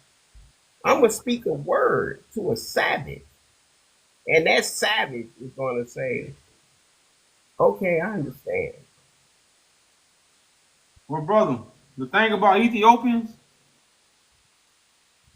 they spoke to lions. You ever seen an American go up to a lion and speak to a lion? When you talk about a actual physical lion, dear brother. Physical lion, yeah, physical lion. Yeah. Oh, okay, can I? I'm They just do. saying, like when you're dealing with God, there's just certain things that you might be able to do that you ain't never seen before. So just take a seat. You got a front row seat and just watch. Cause all you saying is I wouldn't say you trying to put us down. It's just all I hear is doubt. But No, we told you what we gonna do. Now you just gotta sit back and watch it. It's Don't not. you could doubt it, but we're not gonna do it the way the Indians did it. We're not the Indians. We're not gonna do it the way man did because we don't have man. We got God. So what we do gonna be different. It's gonna be different. It's gonna be magnificent, and it's gonna work. Okay. I You mean, know what I'm saying? That's all we saying at the end of the day. So the doubt and we gotta do it this way, and we not gonna do it the way man think we supposed to do it. It's gonna be totally different. okay, but God do work through man, correct? Correct. So how else is man gonna do what God moved him to do if he's just gonna so you're telling me that God is gonna put in you and I a word. No, it's gonna be in one man. It's gonna be in one man because God has order. Okay. God is gonna put in one man a word, right?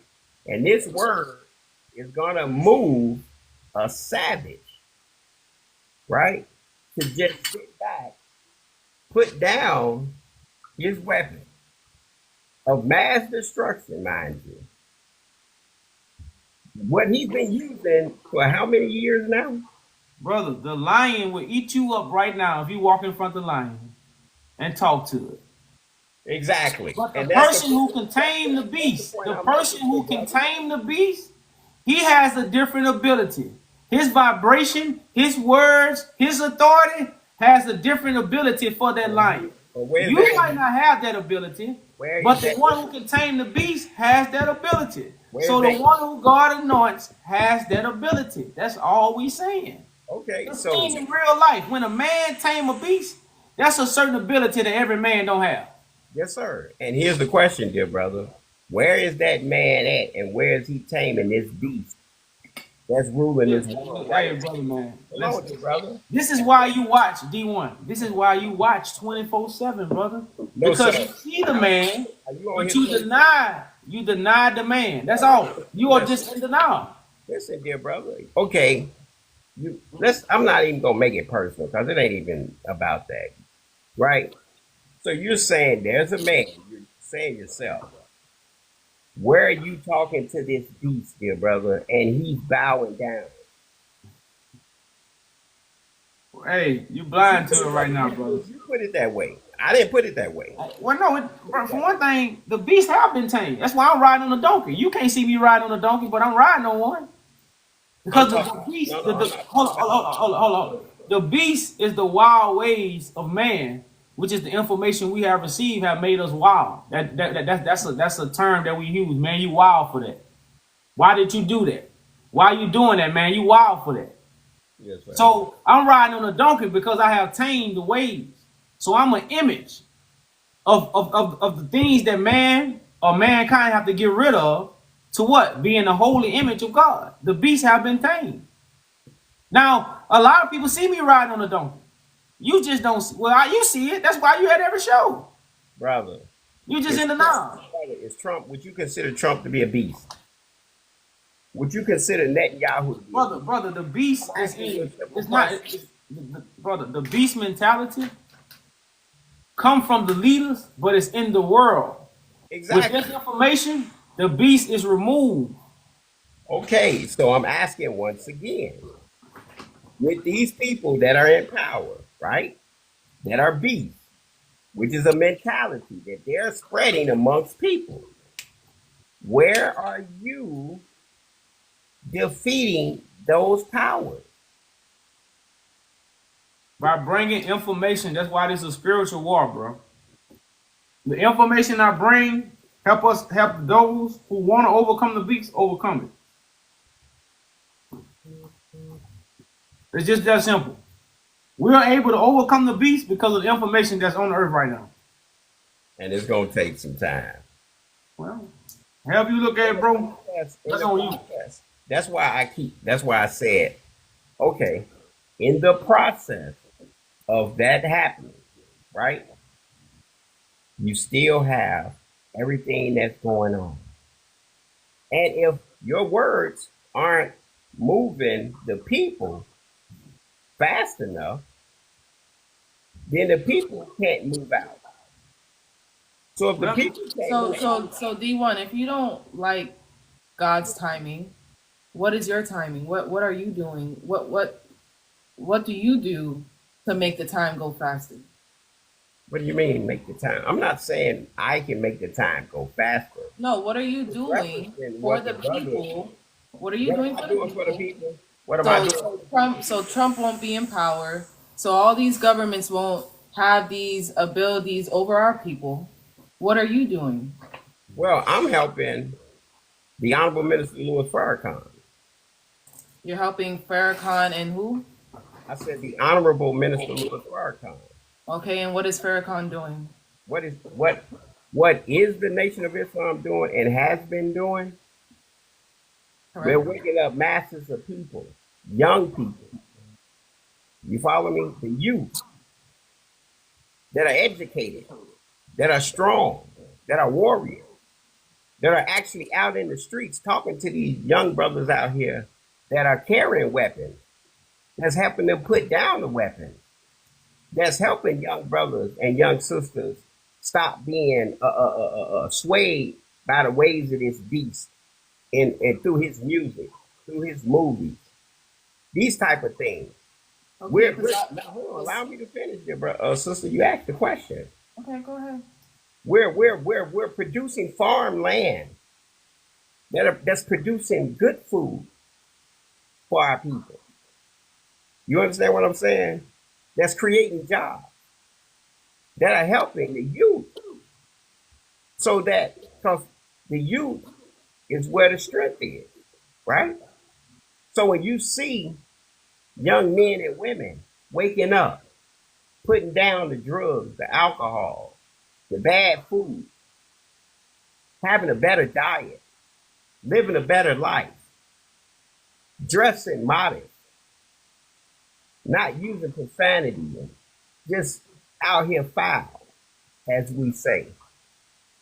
These are the things that we're doing, sister, and we're doing this. And hold on. So brother, Go ahead. what about, because you call it the Nation of Islam? So where is the nation that is going to welcome all of the people? Because is it that you have to join the Nation of Islam to get those benefits, No, or man. is it for the whole melanated people? Like, where is the nation It's for that? every, it's for every man, woman, and child on the planet that wants to accept the truth that's being demonstrated. That's being demonstrated, not just talked about. Or you can't get the benefits unless you join. That's not. If you just heard what I said, you're Yeah, I heard just going to information. See, if I can teach you, brother. Hey, a government, listen, a government don't set up a nation with a doctrine. A government set up a nation with principles and morals. So if somebody need help, it ain't about no truth. It's about principles and morals. Because the truth of the matter is, if you helping people, you helping people. So if you only can help people who accept your doctrine as truth, that's not a nation. No, sir. I didn't. I'm not talking the religious aspect of it. I'm not talking the religious But you aspect. got to, because that's what it is. Nation Islam is a religion, not a nation. Brother, if I can teach you, if I can share with you how you can purchase land or how you can grow certain crops. But brother, we talking about a nation. We talking about, you don't have to go through another nation to buy your land. We talking about you creating your own nation. So why would I be in a Nation of Islam, but I'm still Sister, buying land from another nation that's not the Nation of Islam? well, at the present moment, where do you buy your food from? Brother, can you answer my question Answer first? the question. The question you said that you don't have to. You would have to join a nation to learn. You don't have to join a nation to learn how to No, I buy. didn't say that. I did not say that. I said, why would I be buying land from another nation that's not of the Nation of Islam? Because you're telling me you can teach me how to buy land and stuff, but where is that land coming from? Is it coming from the ownership of the Nation of Islam, or is it coming from another nation, the ownership of another nation? Okay, are we not living? Once again, we're living in America, correct? They're the rulers of this land that we're living in, correct? So it's not the Nation of Islam that's the rulers of this nation. Sister, clearly you want to make it what I'm not saying. That's not what I said. But is it true or not? Is it yes or no? Is the Nation of Islam in control of the nation that they are under? we're in control of the nation that we're producing. So as long as if I, like prime example, do you own a home, right? If you purchase a home and as long as you pay your mortgage, you good, right? Correct? Brother, we know that. Yeah, Okay. you own it. You buying it. The You point. still buying it. You're still renting the land. Okay, you're at the end of the day, as long as you're doing your part, it's yours, right? You are No, just, because if you're not doing your part, it's not yours because it's I still said, owned by another nation. ma'am, I just said as long as you do your part, it's yours. No, as long as you do your part, you the Someone whole else rent. has rulership over it, dear brother. Let's not act like you don't understand simple We mathematics. understand what you're saying, but you're Right. not understanding what we're saying. I'm saying that that land that you're renting right now is not under the Nation of Islam. It's under the United Nations. It's under the United Kingdom. That's what it's under. It's still under the oppressive kingdom. So you want to go back? You want to go to Ethiopia or back to Africa, right? So going back to Africa, who's over Africa right now? The United Kingdom. Okay, so what are you going to do when you go back and you're over or under another people's government and rulership? That's why we're here to establish our own and judge those who are still under How it. can you do that when where's it going? Because of the throne of David and because of God. So you're going to go to a court, right? Of the same people who have these people or our brothers and sisters in bondage. That's why that young brother that's coming up that young brother that's coming up right now, he recognized what Africa needs, right? That's why he has a military. That's why he's taking back what belongs to the people. We're not just talking. You understand what I'm saying? See, we can. So if you can acknowledge a man that's in Africa doing that. So I'm trying to acknowledge it through the Nation of Islam because you're saying that the Nation of Islam is creating the same thing that he's doing, but I don't see that. So I know it's hard for you to see the manifestation because Christ is going to be he's going to be a scattered African that's going back to Africa. So that's going to be an underdog that people are not going to understand. Just like the guy that you're talking about, in the president in Africa, he was an underdog as well until he got that enlightenment. Until people gave him that.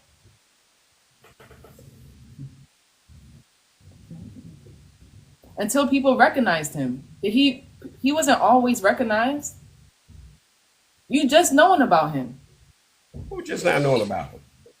What do you mean? You didn't know about him before? Are you serious? When did you find out about the brother in Burkina Faso. Burkina Faso? We have connections in Africa. So the Nation of Islam is in Africa. I'm asking you, when did you know about him? Years ago. I mean, these people don't just pop up out of nowhere. Okay, so where is the connection between the Nation of Islam with Burkina Faso? I just said that the Nation of Islam is in Africa. You you don't know that because Where is in tell me where is in Africa? In Ghana, dear sister, we have mosques in Ghana. The Nation of Islam is established in Ghana. Okay. Pick it up. So what are you guys trying to do when it comes to the whole movement? Because I'm still confused because if it's still the Nation of Islam, I know that he's a Muslim. Exactly. That's our brother. So if he's a Muslim, is he a Muslim of the Nation of Islam? Or is he just of Islam? The Nation of Islam. Yes, he is a Muslim under the Nation of Islam. You know what the Nation of Islam consists of? Hold on. You know what the Nation of Islam consists of? Brother, that's what I'm asking you. I'm not in the Nation of Islam. Every black man and woman in the world. You said every black man and woman? In the world. So what about the black men and women that's in Christianity?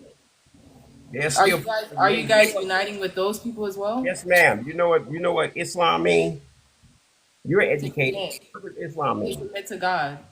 Islam means peace, right? No, it means submission to God. Islam means submission to God, brother. Yeah, Islam means submit. Well, Muslim Islam all means submit to God will. It means peace. Look it up. Okay, so what does Muslim mean then? A Muslim is one who submits their will to do the will of God. Okay, well, yeah, okay, well, I got it wrong. Okay, so yeah, you're okay. I might have got it wrong. Okay. That's why I said look it up. It's okay. I'm not. That's what. I don't know why you all understand Well, when because D1, We don't misunderstand. you come up here trying to denounce what we're doing Right.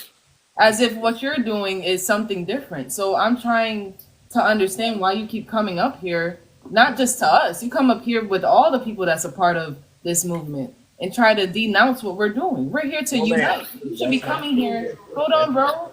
You should be coming here trying to unite with us instead of tearing us down.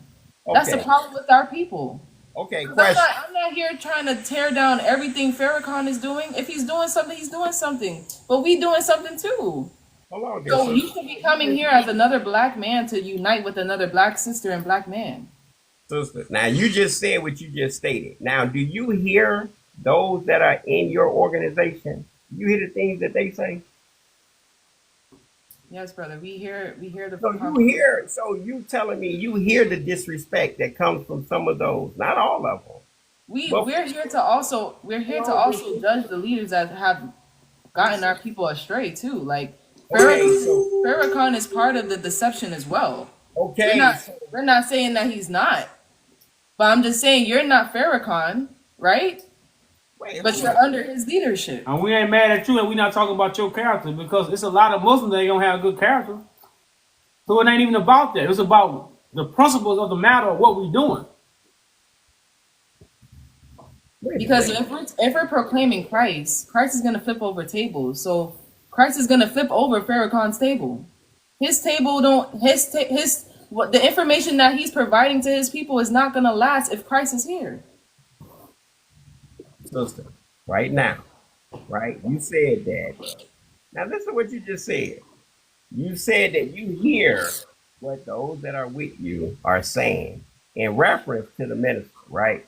When I asked you that, you immediately jumped to their defense and said, well, we're here to denounce those that are teaching our people or leading our people astray. This is what you just stated.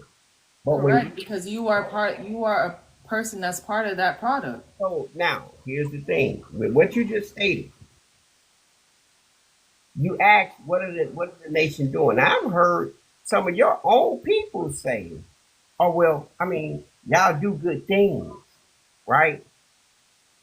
But yet, in one breath, you say we do good things. But in the next breath, you denounce the good things that we're doing. Brother, Because you want to put, and it's cool if you want to put your man as the You Christ. talking about the will of God, bro.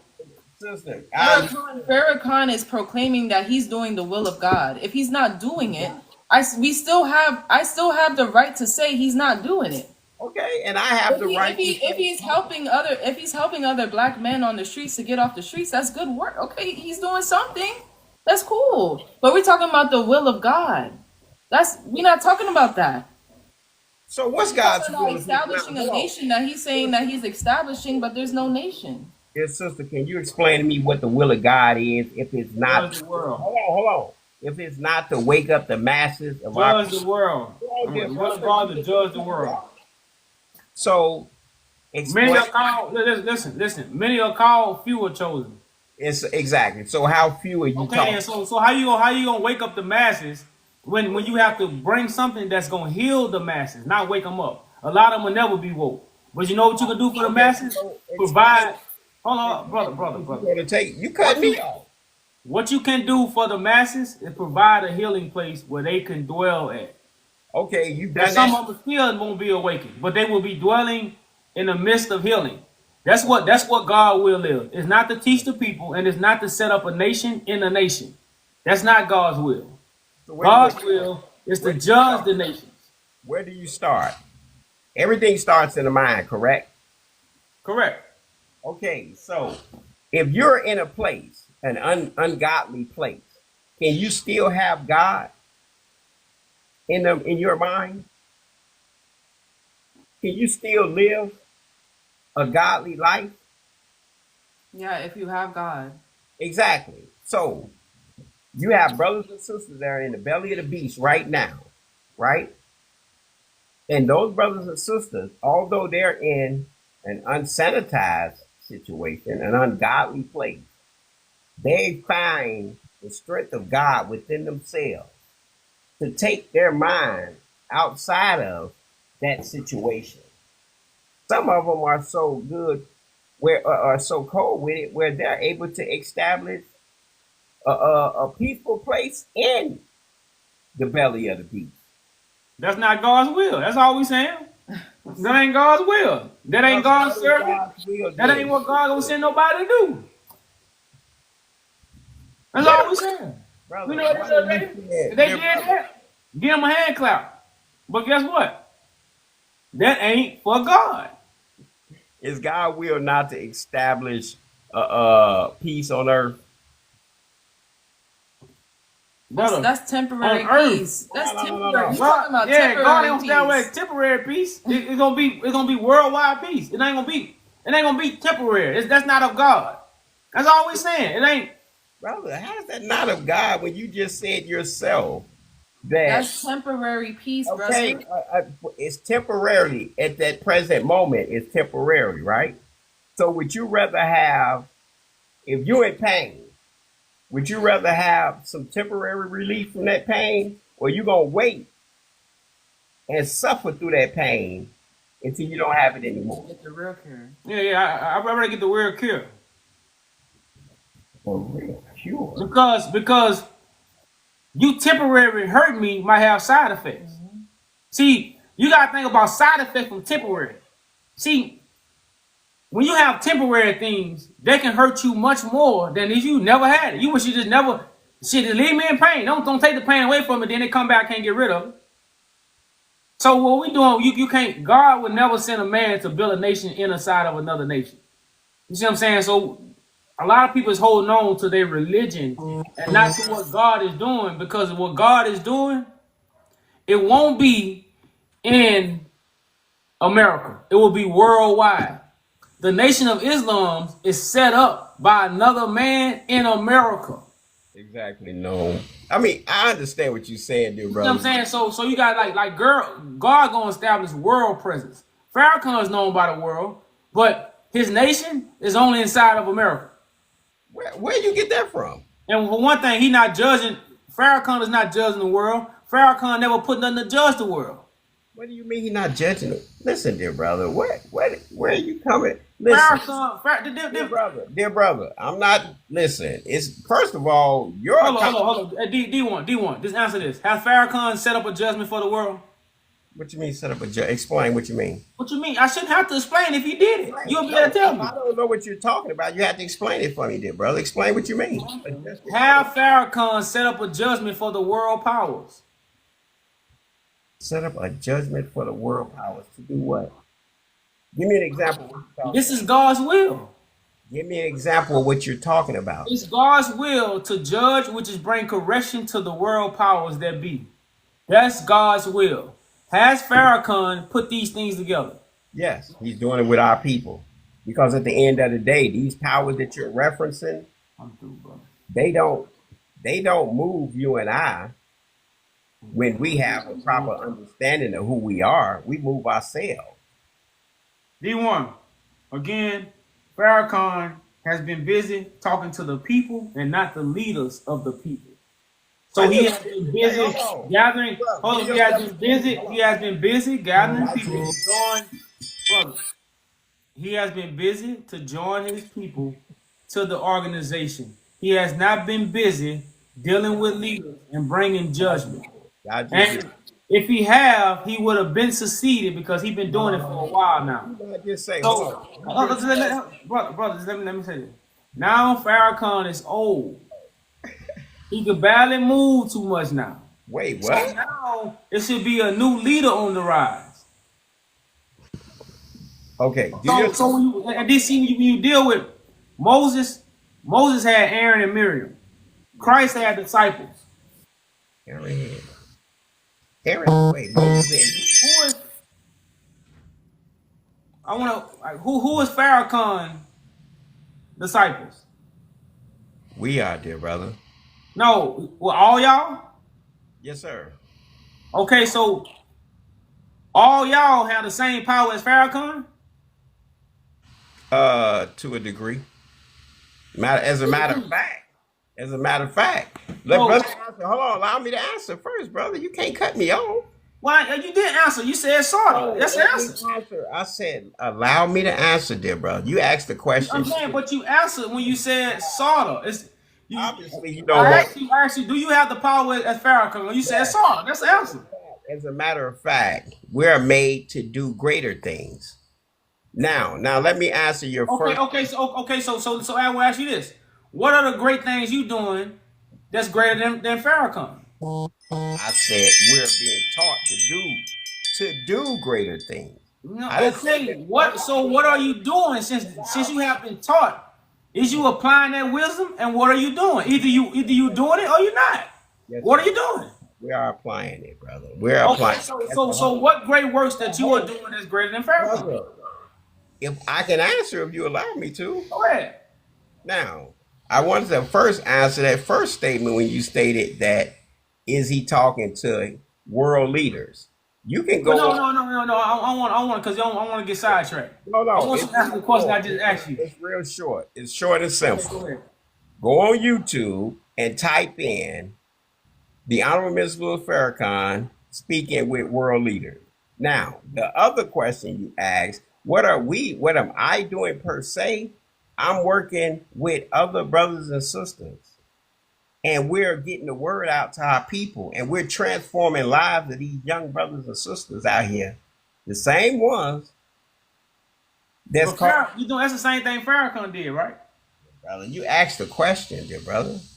I know. I'm just saying that's the same thing Farrakhan did. I listened to you. That's the same thing Yes, Farrakhan did, it's right? called cleaning. Hold on, dear brother. Who else? Hold on.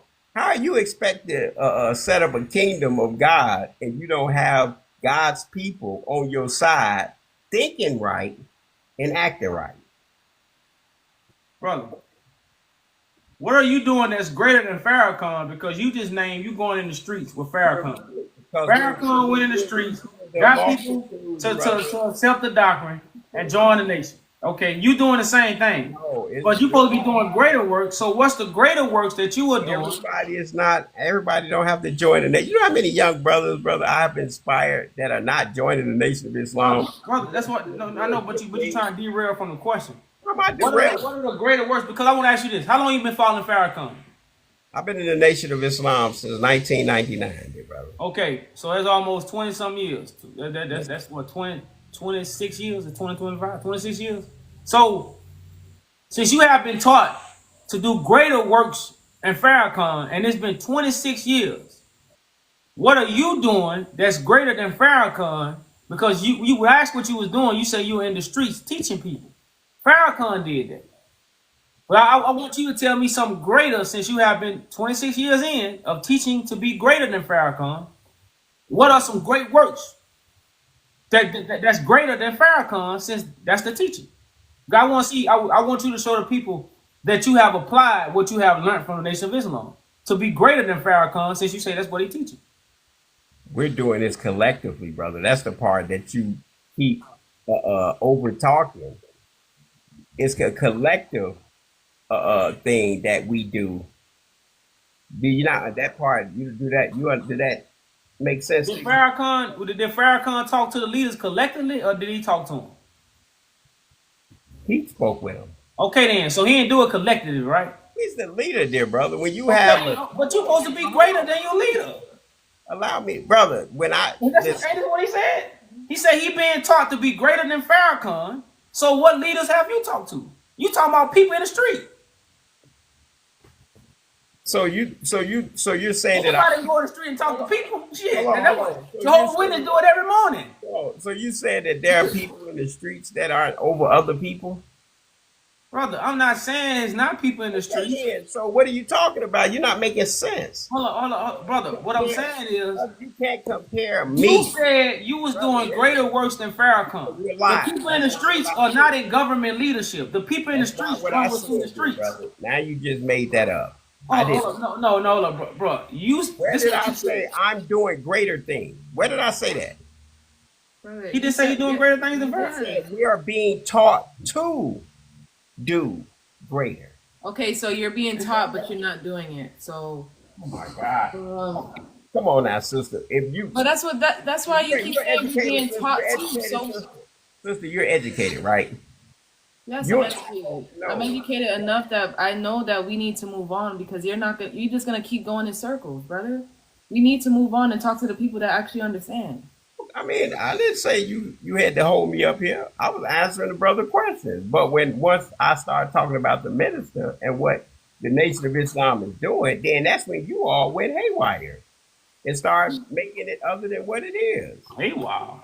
I, Hey, wow. Okay, I, bro. no, you literally just did it because at one point you and I were speaking. Then at another point, the sister and I were speaking. Then both of y'all started cutting me off because you don't want to hear the point that's being made. And I understand that because you're trying to establish what you're trying to establish amongst Brother, those. there ain't no points being made. You don't have to. What we have is new. It's What do nothing you new have about that's the new? Nation of Islam. We know about the Nation of Islam. What do you So we have don't need that's new? nobody. It's like, for one thing, brother, I have a Muslim friend that I grew up with, much older than me, probably your age. He in his 50s. See You what I'm don't saying? know. He raised in the Nation of Islam. So I know all about the Nation of Islam. I even went to the mosque. I even went and sit among Muslims. I got invited. So Got bro, you. you're not How, telling me nothing how, new. So how do, our patience is not gonna be like, oh, we hold on. got something new. So now you just told a fib again, dear brother. Because if you knew the Nation of Islam like you claim, why would you sit there and say Islam is submitting your will? Brother, man, because Hey, brother, listen, that's a Muslim. Hold on, dear when brother. I hear the Nation of Islam, I hear Muslim. It don't make sense. Okay, well, you can say what you want, but You I did. do, I do have it. I know about it, so I don't need to hear about it. That's all Okay, I'm saying. so you know about the Nation of Islam, right? You say you have a friend that was born and raised in it. But yet you sit on here and you allow your followers to sit on here and say that you put up a picture that this fake guy was Master Fraud Muhammad. And you didn't even know anything about the man. What, Fraud Muhammad? Because see, one thing with my Muslim friend, he don't go to the mosque no more. Like he said, Oh, he okay. got out of all that. He got out of all that dog when he was in. And when I talked to him, he was showing me what's in the Quran. We wasn't really going over Okay, explain what he we showed. wasn't going over Fraud Muhammad or Fraud Muhammad teachings. We wasn't. That's not what we was discussing What would he show because you? he wasn't trying to get me to join the Nation of Islam. He was having a conversation as a brother to talk about God. Okay. See, this is what people don't understand. When you dealing with the Quran, when you dealing with the Bible, it's not about the men, it's about God. That's why Okay. when men come introduce men, they what? They don't know God. Brother, both of those books talk about God, right? They don't talk about Fraud Muhammad. That's why I don't know about Fraud Muhammad. You gonna allow me to finish? Those books talk about God, correct? And those books talk about God working through who? Physical men, correct? Living physical men. I said man. Living physical men, yeah, living. Okay, so what you mean by living physical men? What's that point? What point you trying to make? Because when Muslims like to talk about Elijah Muhammad, Muhammad, Okay. they not here. Whoa. So God worked through living physical men. Hold on, Then dear you got to deal with living men when we talking about God, not books. brother. Are you talking about Muhammad, Prophet Muhammad, or you talking about the Most High Elijah Muhammad? Both. Okay, so you saying the Most High Elijah Muhammad is not here? No. How do you know that? Show Show us. us. If you show me, you'll make me a liar. Until then, no, he ain't here. Oh, okay. So just because I can't show you, then he's not. It's a lie. Hey, he went to the hospital. That's why he not here. He went to the hospital. Yeah. Isn't he a man? He ain't get sick. He ain't see the doctor. One at a time. One at a time. Now, I'm just ask your saying, question. he didn't go to the doctor. You go to the doctor, don't you? Yeah, I'm a man. That's why I ain't gonna always be here. Yeah, so he attended the doctor just like you So attended. so that's why he ain't here. That's why I'm telling you, he ain't here. Hold on, wait a minute. You say he's not here because he went to the doctor, brother. I just went to the doctor a week And that's ago. why you're not gonna always be here. That's my point. Hold on, you're going off of age. Is that what you're doing? Brother, it's so That's you saying basically he never passed away? Is that what you're saying, right? not at all. Can you prove he passed away? Can you prove that he didn't? Yeah, Show us then. we actually commission any and everybody that want to say that the Most High Elijah Muhammad is no longer Brother, show us Elijah Muhammad asking in a the flesh. question. You ask the question, but you don't want the answer. Because you're not showing us. What do you mean? Hey, So what you want me to D1, I think we done heard it all, brother. So what you want me to do? You want me to go home? Dialogue with you for a while, bro. You want You know, to ask, or you want to talk? no, I'm just saying, like, I think we've been dialoguing for a while. I think we got another. Okay. Yes, sir. Yes, sir. It's all good. Oh, Oh, we've and, been talking for a while, bro. sir, I understand. You want to leave. You want me to leave, and I'm gonna leave. It's all good because I can. Yeah. But I just want to say this for those that's in your that are listening. You can tune in to NOI.org right now because the lecture is about to start. That's why I was about to leave anyway. So, peace, family. NOI.org. That's NOI.org. All All right, peace. right, peace, family. NOI.org. Hey, if everybody should know I get in touch with the Nation of Islam. It ain't no secret. Like, if you want to get in touch with the Nation of Islam, hey, go right ahead. Be our guest. Like, man. Like, okay, we not mad at people if you don't want to join Nation of Islam. Let's do what you want to do. We just here to tell you the truth, so you know which way you going. That's all we telling you the truth, so you know which way to go. You still gotta choose. Like we say, if God give you free will, who the hell am I to take it away? We ain't here to take free will away from you. We here to tell you the truth, so you know where you going. That's all we here to do, y'all. Y'all we make this hard, man. We make it hard, y'all. We make it hard, man. I don't know. This guest is coming up. Yeah, I think he probably made a mistake. But boy, it's crazy. You know, we started out kind of good with the title, but then we kind of derailed when we talk about the Nation of Islam, because people want to ask us questions. They ain't asked the Nation of Islam how long it's gonna take, but they join. They didn't ask the Nation of Islam how long they gonna fix their problem, but they join. They ride or die for it. See what I'm saying? So for when people come up here and ask us how long it's gonna take us, y'all not even asking your own organization the question that you asking us. The same thing with y'all, Jesus. Y'all ain't never asked Jesus the question that you asking me. But you will bring your questions to me when you have a higher power that you don't even bring your questions to. You know, so like I say, y'all, these are things, man, that's the bitterness, that's the envy. I talked about the envy. It's real. It's real, y'all. It's real, man. You know. But like I say, y'all, we not here to complain. We here to state the facts. We here to fix the problems, and they'll get it fixed, y'all. And that's why we always talk about the thief in the night, man. The thief in the night. That's what this is. A lot of stuff being taken back while you in darkness. You sleep. You don't want to be awakened. You still sleep. And if you have questions on the title, come up, because I see a lot of Ethiopians trying to understand the title and why we have the people behind us. You know, I'm pretty sure. They scared of this title, boy. They scared of this title, boy. This title is the elephant in the room. These are the people of the Salik-minded dynasty. Some were from other regions, you know, but it was connected to a throne in Ethiopia, East Africa. And then the title is Change Starts with Scattered Africans Return.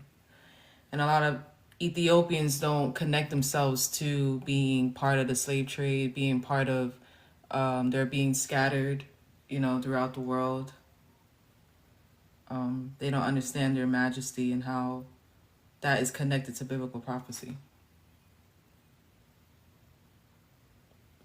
And if you wasn't here in the beginning, this live will be uploaded. I read Isaiah 11. It goes hand in hand with this title, as many other versions do. I mean, many other chapters in the Bible. This talks about, again, the return of the healing of the nations. Is that just the best way? If you don't understand, the prophecy, I used to always tell people, it's prophecy over knowledge and wisdom. Understanding the prophecy of God will make you quick of understanding. Knowledge and wisdom gonna put you in so many rabbit holes that you probably can't come out of. That's why you come to God as a child. These things are said, but they are really overlooked to how hard it is to do in a time of so much information. It's so much information, and people think they know so much. It's so hard for you to come to God as a child. It's hard. It's man, like it's one of the hardest things to do if you have information. Now, if you don't have information, you don't even know you're a child, but you're a child just because you don't have information. But when you have information, man, that puts some age on you, boy. That's why they call it the age of information.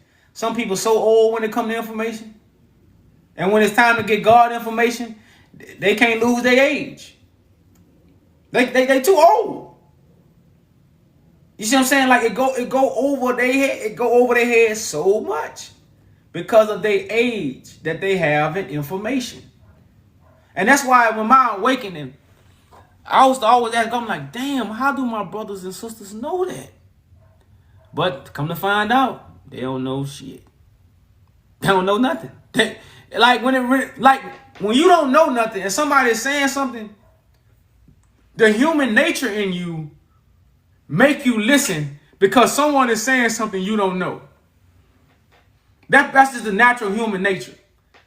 So when I started looking at the conscious community, I'm like, man, they talking about 6,000 years ago. They talking about this. I'm like, they know all them names. They know this. I'm like, damn well. Then to finally know the truth and be like, oh, that shit is fake. It's all fake. It ain't even real.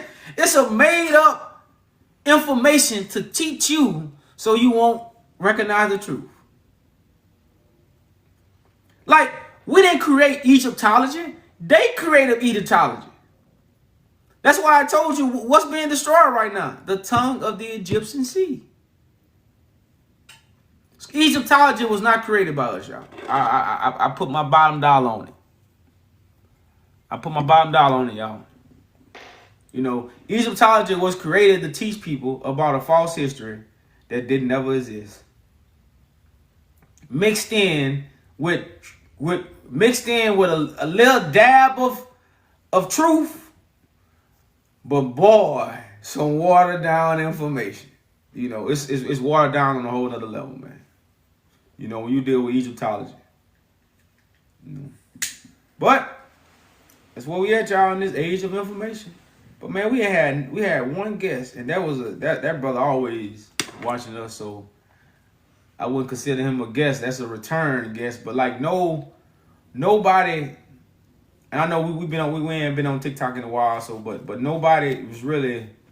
I'm pretty sure there's like a lot of some African Americans or Caribbeans that are looking towards going to Africa. So, I know there's some people who don't care. They love America. They want to stay in America, but I'm pretty sure there's some people who are interested in going to Africa. Oh, most definitely. They just don't know. Don't worry. We finna step. We gonna step for y'all. We gonna step. They don't know the steps. we gonna step. And when we step, we already know what the energy gonna do, y'all. So trust me, y'all. We like I say, a lot of things just going on behind the scenes. We're not here to, come on TikTok and tell every move we make. That's not what we come on here. We come on here to unite. And let this message reach the people it need to reach. TikTok is a tool for us. So we use this tool to really unite with people, man. We don't use this tool to tell all our information and just broadcast all our information. That's not what TikTok is for. A lot of things need to go on behind the scenes. A lot of moves need to be made behind the scenes. You know, and that's basically what's going on. You know, but trust me, y'all. You know that energy is here. Everything is on fire. This is the appointed time. I hope you see it. You see the form of communication. We communicate with our brothers and sisters all over the world. We ain't never had this kind of communication. Communication runs the nation. So with this kind of communication at our fingertips, man, y'all gotta understand how big and what's going on a whole nother magnitude. I know, like, sometimes I had to step back and be like, man, because when I made my sacrifice, of course, I seen why I was making my sacrifice. But this world, man, it'll pull you. This world will pull you. You know, but when you really sit back and understand what's really going on right now, you'll stop what you're doing too. You know, and it's not everybody's job to stop what they're doing. Like I say, we need everything that we're doing here. We're gonna need in Africa. We're gonna need teachers. You know, we're gonna need workers. You need all this. Like when we talk about the destruction of America, we don't just talk about just like, oh, just hate everything. No, a lot of this stuff we need everything we're doing here. But with a unified mind, with the truth established, you're talking about a different world. You're talking about something that we never seen before. You see what I'm saying? You're talking about something that's finna take place that we never seen, and of course we never been a part of. That's why the Bible say this day is like no other day. This day is like no other day, and this is a time of Jacob's trouble. So at the time that God is doing all these things, we in real big trouble. So the commotion among us is not really, or the healing is not accepted. Because we are like wild animals in a bear trap. You know, and for those who's not really caught up in the trap and God have separated from that trap, when we go to remove that trap and our brothers and sisters still wild, they're going to kick, they're going to bite, they're going to scratch, they're going to show their teeth. That's what we getting. You know, that's the part of the cross. You're going to have to make that sacrifice. You're going to have to get around them scratches. You're going to have to get around that teeth to remove that bear trap. To free your brother. To free your sister. And again, that's why they call in the Bible servants. Because you are doing these things for God. You're not doing it because of who you is or who you think you is or what position. You are doing it for God. So you are serving the people on behalf of God. So like I say, these things y'all have, like I said, these little simple teachings, these breadcrumbs just haven't really been taught to us. And we haven't really, we don't have a childlike mind to sit down and listen and receive. We have an adult mind because we're in the age of information. So it's a blockage. It's a wall. You know, the wrong information block the true information from penetrating the mind. You know, so we got to tear them walls of Jericho down, man. We got to, because y'all, boy, everybody say you hard-headed. A hard-headed person can't receive instruction. So you got to crack their head so they can what? Receive instruction. You know, so that's just where we as a people, man. You know, we stiff-necked, we hurt, you know. He said the only way to be vicious is join Islam. Victorious. Man, Farrakhan been teaching for 40 years? 50 years? To be victorious, you gotta have God. You know, Islam is missing God. That's the point. All religions are missing God. That's why all religions are false, not just the Nation of Islam.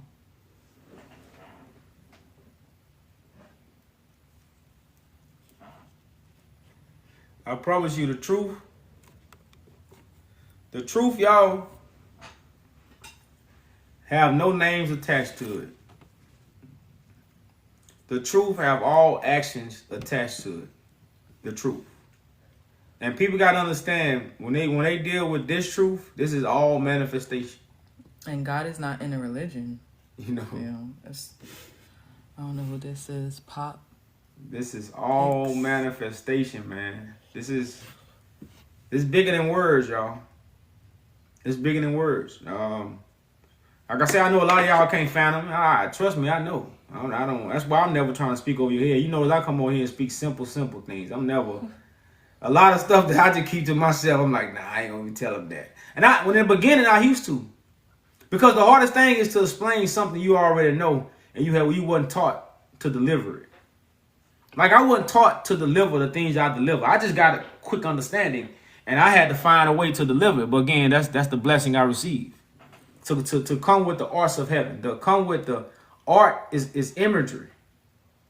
You know, when you deal with art, you're dealing with imagery. So because my arts come from heaven, I was able to display things, you know, that was given to me quick.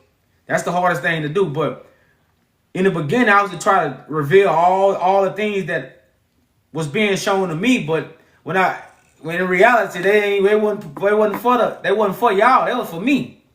It was for me so I could have insight.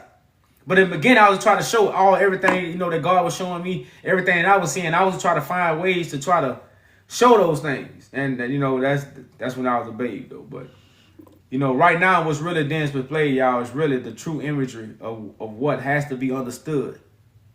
You know, so you can walk into the kingdom of heaven. You know, it's not about, that's why I say that the race is not for the swift. It's not for those who can run. It's for those who can endure. And a lot of people can't endure growth because they didn't start as a babe. You notice how you can teach a child and they won't complain about what you have taught them because that's what they're used to. But teach an old person. They're going to start complaining. They're going to start saying stuff. They're going to have all kind of, oh man, a child ain't going to do that. A child just going to roll with it. As long as the child know the benefit is good, a child going to roll with it.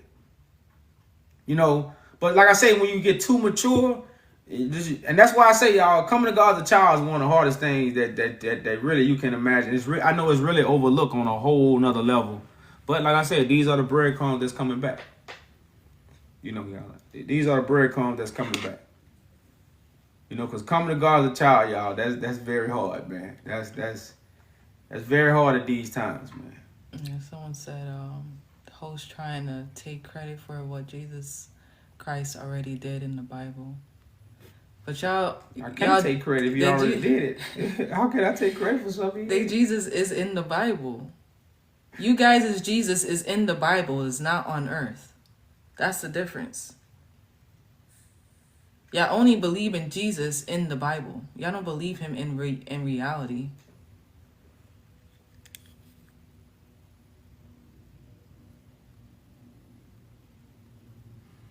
And how can I take credit for something I have to do for me to take credit? I can't take credit that I don't do. Like people don't even understand what they're saying. How can I take credit for something if I'm not doing it? That's like nobody can take y'all credit. They can try. You can try. You can say I'm trying to take Jesus credit, but I just can't take his credit. There's no way I can take Jesus credit unless I'm doing exactly what Jesus did. Right, and how could y'all Jew be doing what Jesus did if y'all don't believe what y'all Jew is doing is what Jesus did? Y'all believe Jesus is coming out the sky.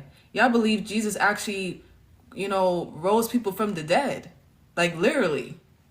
We don't say we do those things. We don't say y'all Jew do those things. So I don't it's really a contradiction in your own statement.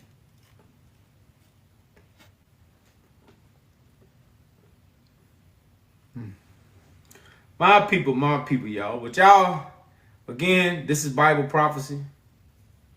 And this where change starts at, y'all. I thought this was going to be an interesting title. And I think it is. I think people just don't really have nothing to say. I think a lot of people are scared of the change because America has made us comfortable.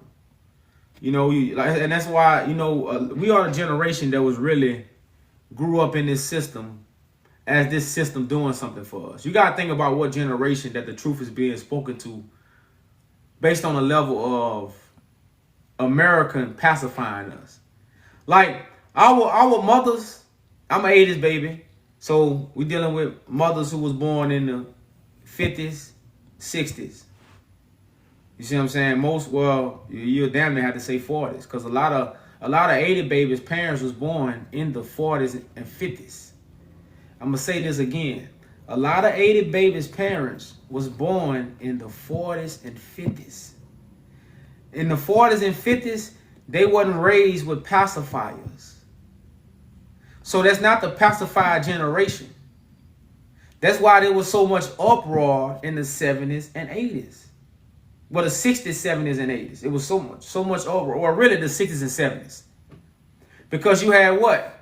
The 40s, the generation that was in the 40s and 50s who wasn't pacified by America yet. But the generation, that was the last generation that didn't receive America pacified. Was the parents of the 80s babies. But even myself, we got pacified. So we began to love America.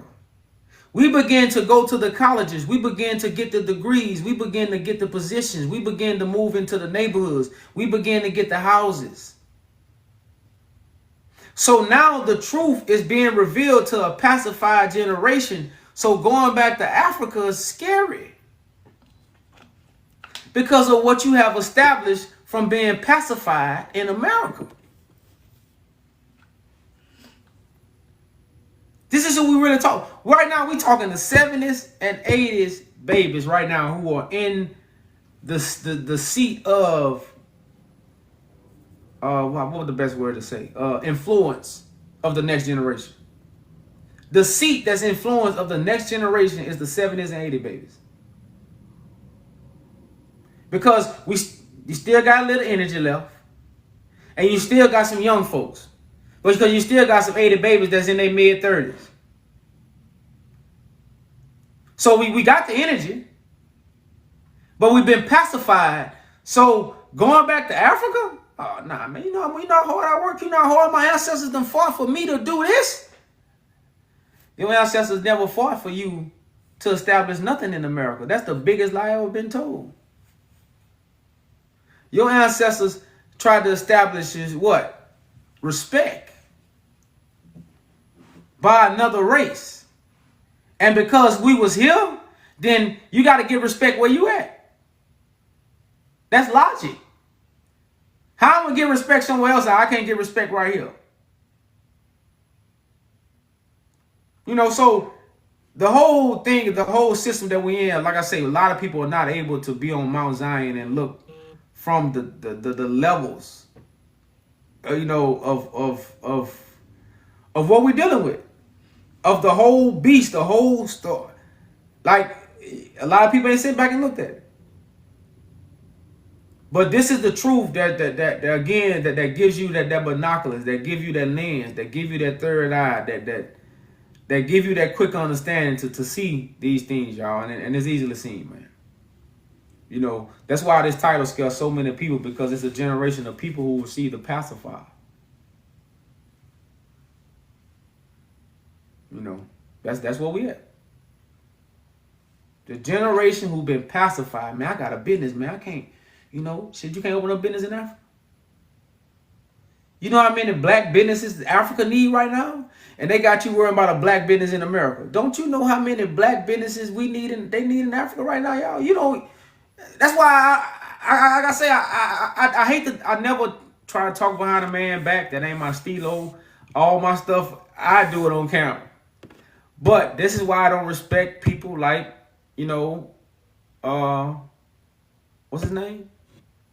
Umar Johnson. Much as you talk black, why you don't have nothing black established in Africa? All these people giving about African citizenship. He should have lectures. Forget a school. We need a school in Africa. It would have been much cheaper. It would have been much bigger. More people will be willing to, you got to understand, y'all, more people will be willing to be taught in Africa than America. This is simple. That's why I say, so what are the Pan-Africans doing who have, these are people who have influence. And I only use them because he have influence. He have the influence to say these things and put these things together, but where's the applied wisdom of all the information that they have?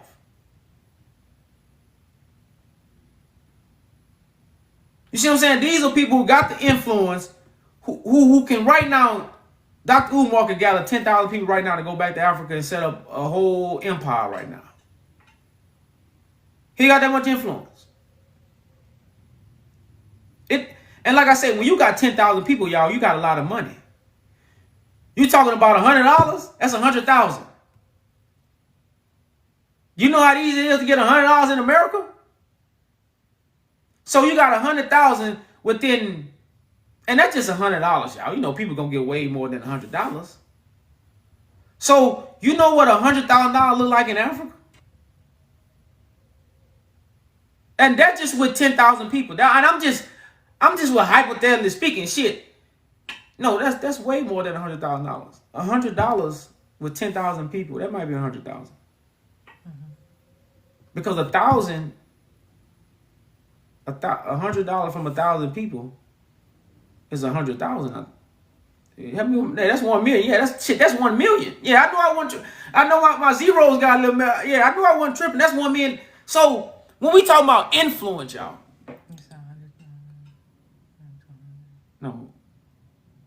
10,000 times $100. 10,000 times $100.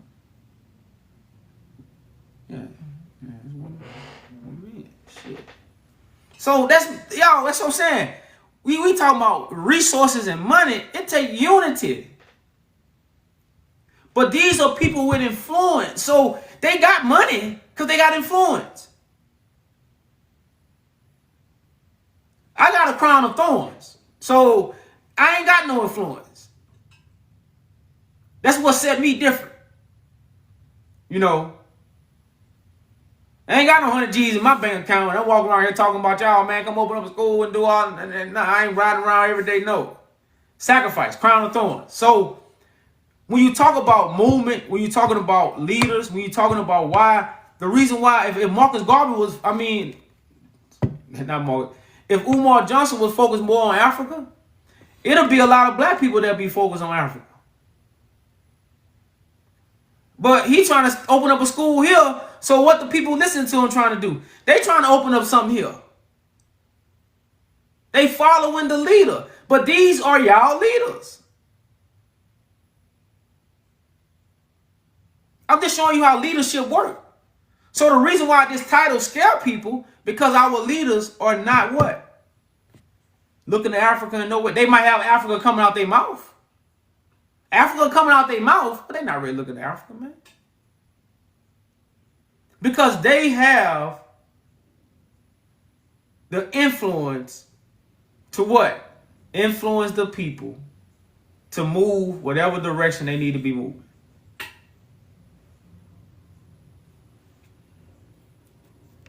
It's $6 million and $10 million to build a house. I don't know what that means. I know it ain't no $6 million to build no house in Africa. Shit, that ain't $6 million to build a house in America, man. You go. It's a lot of money to build a house in America, but it ain't no $1 million. Now you talking about, for you to build $1 million house, you would have to use all wood, no pine, cedar. That'd be about $1 million. Now, to be real with you, if you're using all cedar wood to build a house, it'd be about $1 million. It'll be about $1 million. It'll literally, I ain't no joke. No joke. Literally. It'll be about $1 million. And plus, there's a lot of undeveloped architecture firms that's in Africa that's like working with more urban design. So it's like a lot of Africans are developing the European design of building homes. So that's why they're becoming more expensive. That's why the leadership that's in Africa is still trying to recreate what's in America. Because they've been influenced by who? Exactly. That's why it's so expensive. That's why the food is so expensive. Because they're still trading with people that they're not getting the same benefit when it comes to money or the same amount that they deserve when it comes to chocolate, when it comes to a lot of things that's from Africa. You know, the export is not the same amount as other things that they buy from other nations.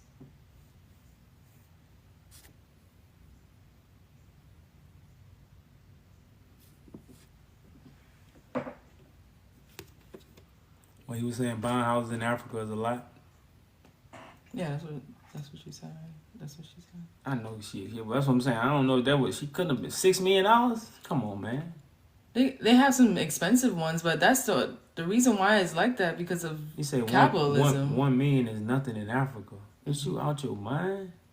That's what they said. It's 6 million and 10 million to buy a house. $1 million is nothing in America. You can say that because most people when they get that kind of money, they go buy the expenses of they getting $1 million every month. When people get that kind of money, you're not getting $1 million every month. Most people, that million you want it to last you a lifetime. So you don't supposed to go buy big. You supposed to go buy small, but you supposed to own. But that ain't what the average American gonna do. They gonna buy big. So that million is gonna go so fast. But you take $1 million out of Africa, like you got to understand what kind of money that is in Africa. I don't think a lot of us don't really know. Like what I do, I want everybody to participate in. Type in how much $1 million is, and just put it in some African country that you want to go to. Type in $1 million and put the currency difference of what you will have in America and what you will have in Africa, and you will probably want to leave tomorrow. And that's why, like TikTok, when the Asians talking about all this stuff cheap, you getting gypped, you getting overpriced. That's like me telling me, man, you don't cut my grass for me? Yeah, I'm gonna charge you $2,000 to cut the grass. Hell yeah, $2,000, and you pay it, and you struggle to pay it. You won't be mad at me when you can find a brother around the corner that gonna cut it for $50, but I charge you $1,000, and somebody can cut it the same way for $50. You ain't gonna be mad. You ain't gonna be mad. Nah, you gonna be happy. So like I say, y'all, man, like the whole American system is like America is a lab, y'all. This whole system is falling. It's no secret. It has been falling, but like I say, God has put a grace period out. And what you have been seeing is the grace period. But some people gonna sin until grace abound. Some people gonna do what they gonna do until grace abound. And this grace period is running short because what? The time is near. Because the truth is not longer being accepted. People are holding on to it. People are standing bold. Just as bold as I stand, other people standing. That's when the time is near. The numbers are the numbers. Once that number is fulfilled, we have it. We have it. And that's that grace period. That's that process. That's that process that we've been going through. That process of everything being formed in the womb, everything being formed in the earth, so that whole body can come forth.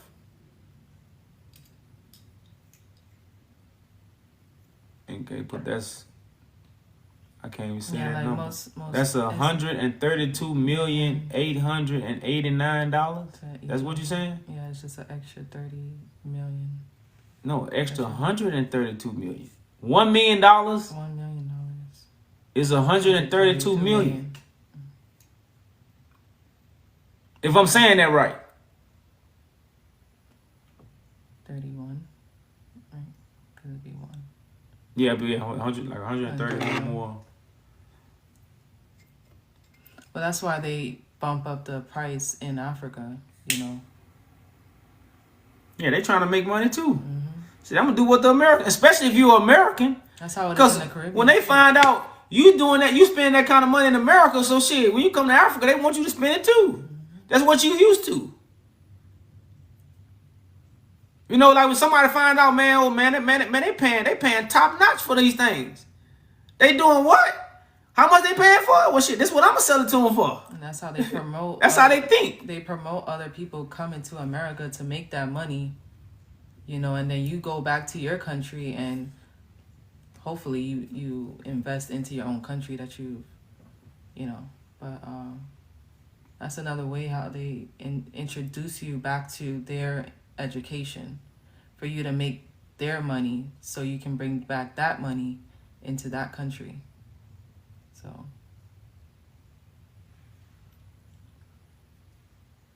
that's just what it is. The average salary in Ethiopia is $50 a month. $50 a month? Damn. What type of position is that though? What type of job is that? Because I'm pretty sure you.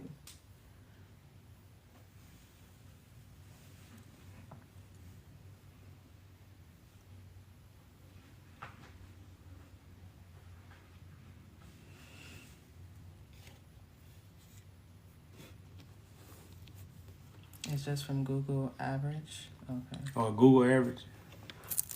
That's what I'm saying. So we got to understand what kind of help we can provide on a whole nother level as a nation, as a unified people, man. Like, everybody got their hands in Africa but the African American. Everybody got their hands in Africa but the scattered Africans. Everybody got their hand in Africa but the scattered Africans. Is that by coincidence? Is it by design? Or is we hate the motherland? Like, what is it? We hate the motherland? It's designed that way? Talk to me, y'all. Talk to me. That's what the box for, y'all. Come up. You know, we probably got about another 30 more minutes with y'all. You see what I'm saying? Like, everybody has their hand in Africa like this, except the African American. That's a little deep, y'all. It's a little deep.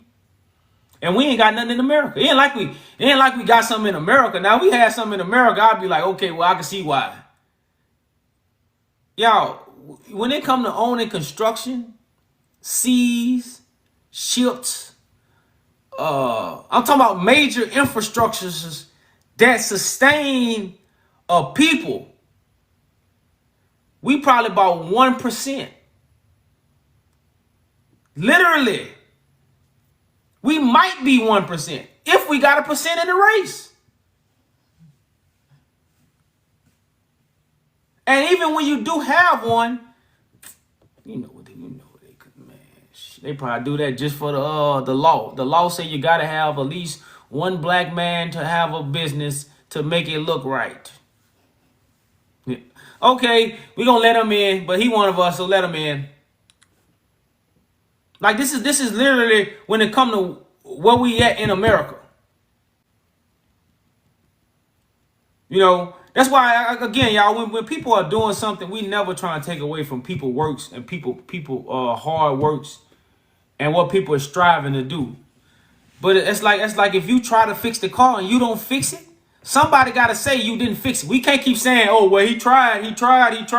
He didn't fix the car, bro. He tried. Give him a hand clap. He didn't fix it. Now, somebody has to fix it. It still needs fixing. That's what we have with these leaders. Oh, well, man, you know, he did this, he did that. Okay, yeah, he did. He didn't fix it. The problem is not fixed. So we still have to fix the problem. That's all we saying. You know, but again, people it's so much idol worship and it's so much no understanding of God. You know, people get caught up on like, damn, ain't it still broke? You working. You know it's broke. You trying to work on it. like this is stuff, y'all, that, like I say, that's why I say it's a wicked and adulterous generation. This written is a wicked and adulterous generation because these are the principles we're dealing with. Everybody, like I said, we are all trying to fix the problem that nobody has fixed. So why are people even mad that what? Somebody is Christ on earth. Because a different plan is a different movement. No, evil. Evil. Bro. I know it's evil. That's why they're evil, yeah. That's evil. Because your fault. If you want to still wait on your so-called Christ or however you feel judgment's going to happen, there's no reason to really... Because you guys can't prove your judgment. You guys can't prove the things that you so-called say, that you read. And we're talking about actually doing what you read. But you can't see it being done in your time. You just see it being done in your head. Because you didn't see it be done in the past.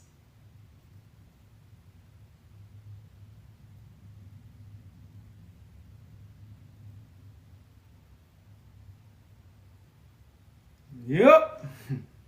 The changing of times. But no guess, man. This is no guess, y'all. No guess, man, on a grand title like this. And I know it's the fear. You know, it's really the fear, man. You think, you know, but man, like, you get so much for your money, man, in Africa, man. And, you know, and I know, like I said, a lot of us can't come back because we are trapped. You know, you might want to leave, but your husband don't want to leave, or your husband want to leave and the wife don't want to leave. So a lot of that, so something has to happen on a grand scale to make people recognize. You see what I'm saying? Again,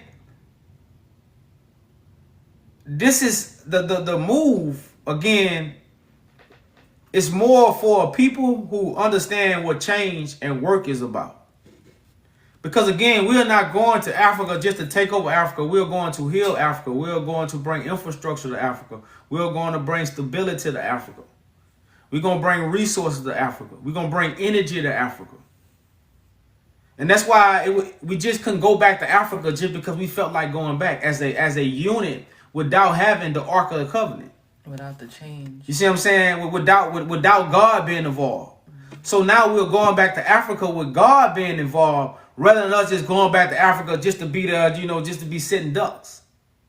That's what also people don't see. So again, these are not just scattered Africans coming back. These are scattered Africans coming back with the Ark of the Covenant. Africans haven't really recognized that yet. You see what I'm saying? So when you look at it from these kind of levels, you have to understand what's, like I said, what's really finna take place on a whole nother level. Like I said, Africa produces 80%, and I don't know if my percentage is right, but I know majority of the resources of the world. I could just say that are produced in Africa. So you got to understand, whoever has Africa controls the world. This is why Great Britain controls the world, because they have Africa in control. So they big fortune companies that make all this money. Elon, it wouldn't be no Elon Musk without Africa. Elon Musk is who he is because he understands Africa, because as a white man, he was born in Africa. So he using resources to make what?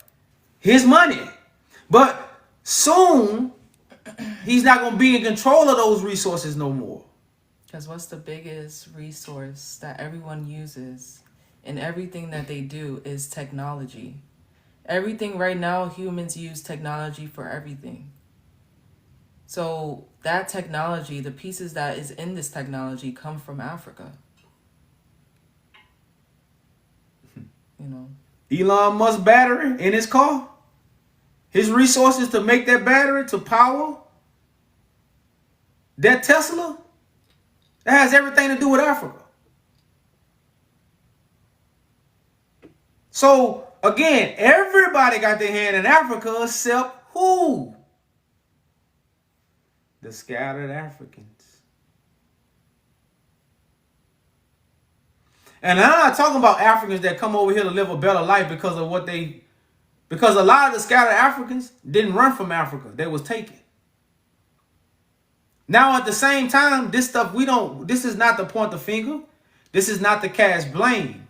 This is to just show you how the dynamics is and what's really going on. So we're going to have a different kind of energy going back to Africa, just like Africans have a different energy when they come over here. They have a different energy from us. We've been over here. You see what I'm saying? So when we go back to Africa, we're going to have a different energy. And but only God can take that energy, and make it positive. Because when we bring that energy, Africans gonna have a different energy of seeing us. Like, oh, my brother's back over here, man. What they come. I ain't seen them in a while, man. My cousins Cuz it ain't been so long, man. I forgot how you look. You know, cuz I forgot how you talk, cuz I ain't seen you in a long time. So it have to be that cuz thing going on rather than, because that's what's on the internet. On the internet is beef with Africans and African Americans. To see that's mind blowing on a whole nother level. That's mind blowing on a whole nother level. But when you think about it, I see why. You see what I'm saying? So like I say, all these things, y'all, this is why we coming back with Ark of the Covenant. We just not coming back to Africa because I woke up one day and we bumped our heads and, you know, let's go back to Africa. Shit, how many African Americans say that? How many African Americans say, well, you know what? Let's go back to Africa. And that's why you have to respect Nas and DMX for the movie Billy. Man, like, that movie in itself is on a whole other level, especially what I know now. Even when I seen it, because I was always a child that was kind of in touch with Africa, you know, I was always like, you know what, shit, I'm African American, you know, I see Africa. I ain't know where I was going. Africa huge. I ain't know where I was going. But I was like, shit, as long as it's Africa. You see what I'm saying? So the movie Belly, man, really, again, touch home on a lot of ways, but we missed just like Boys in the Hood, we missed the relevance of the movie. You know, we missed we see all the dum-dum. You see what I'm saying? But that movie is a deep movie. That's a African classic. You know, that's a classic, man. And you know, but like I said, it really just helps you inspire home. Africa is a beautiful place. You see it's beautiful. You see it has resources. You see all nations have their hand in there, and because they have resources. You know, so that land is precious. It need to be taken care of and need to be controlled the right way. Everybody know that. And that's the part of why Great Britain controlled it, because at least what we was doing, man, we was doing some bad things, y'all. You see what I'm saying? So again, this is not to point the finger. This is to tell the truth.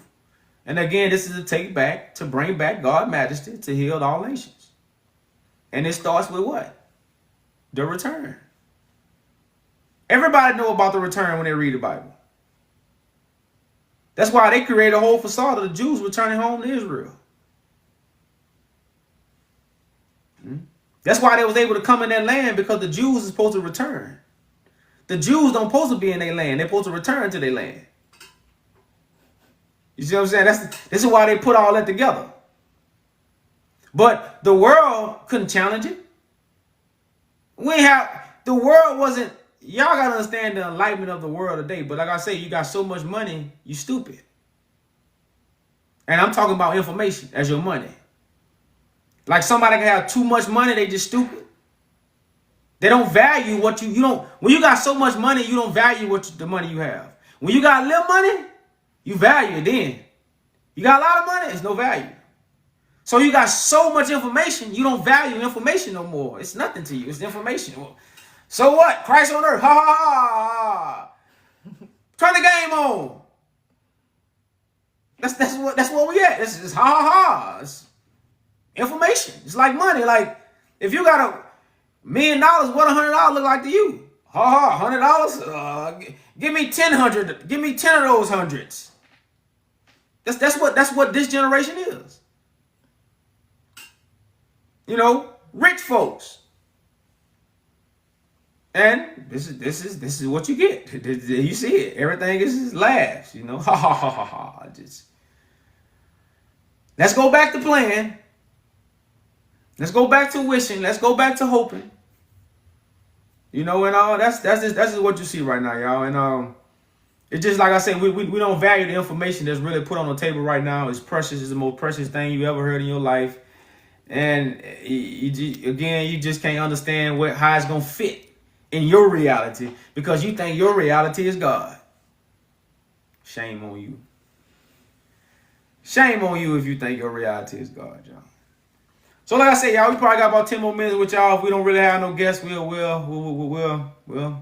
we'll take this beautiful title down and, you know, put it in the bag to when it's really, you know, time to present it. But you know, we might present it a few more times, but you know, we gonna close the chapter on it because y'all don't want to talk about this beautiful thing that's finna happen to Earth, man.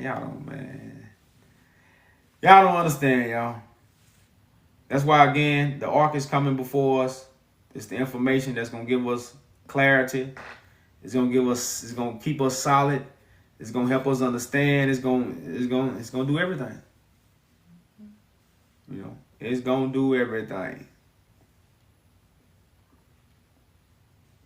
So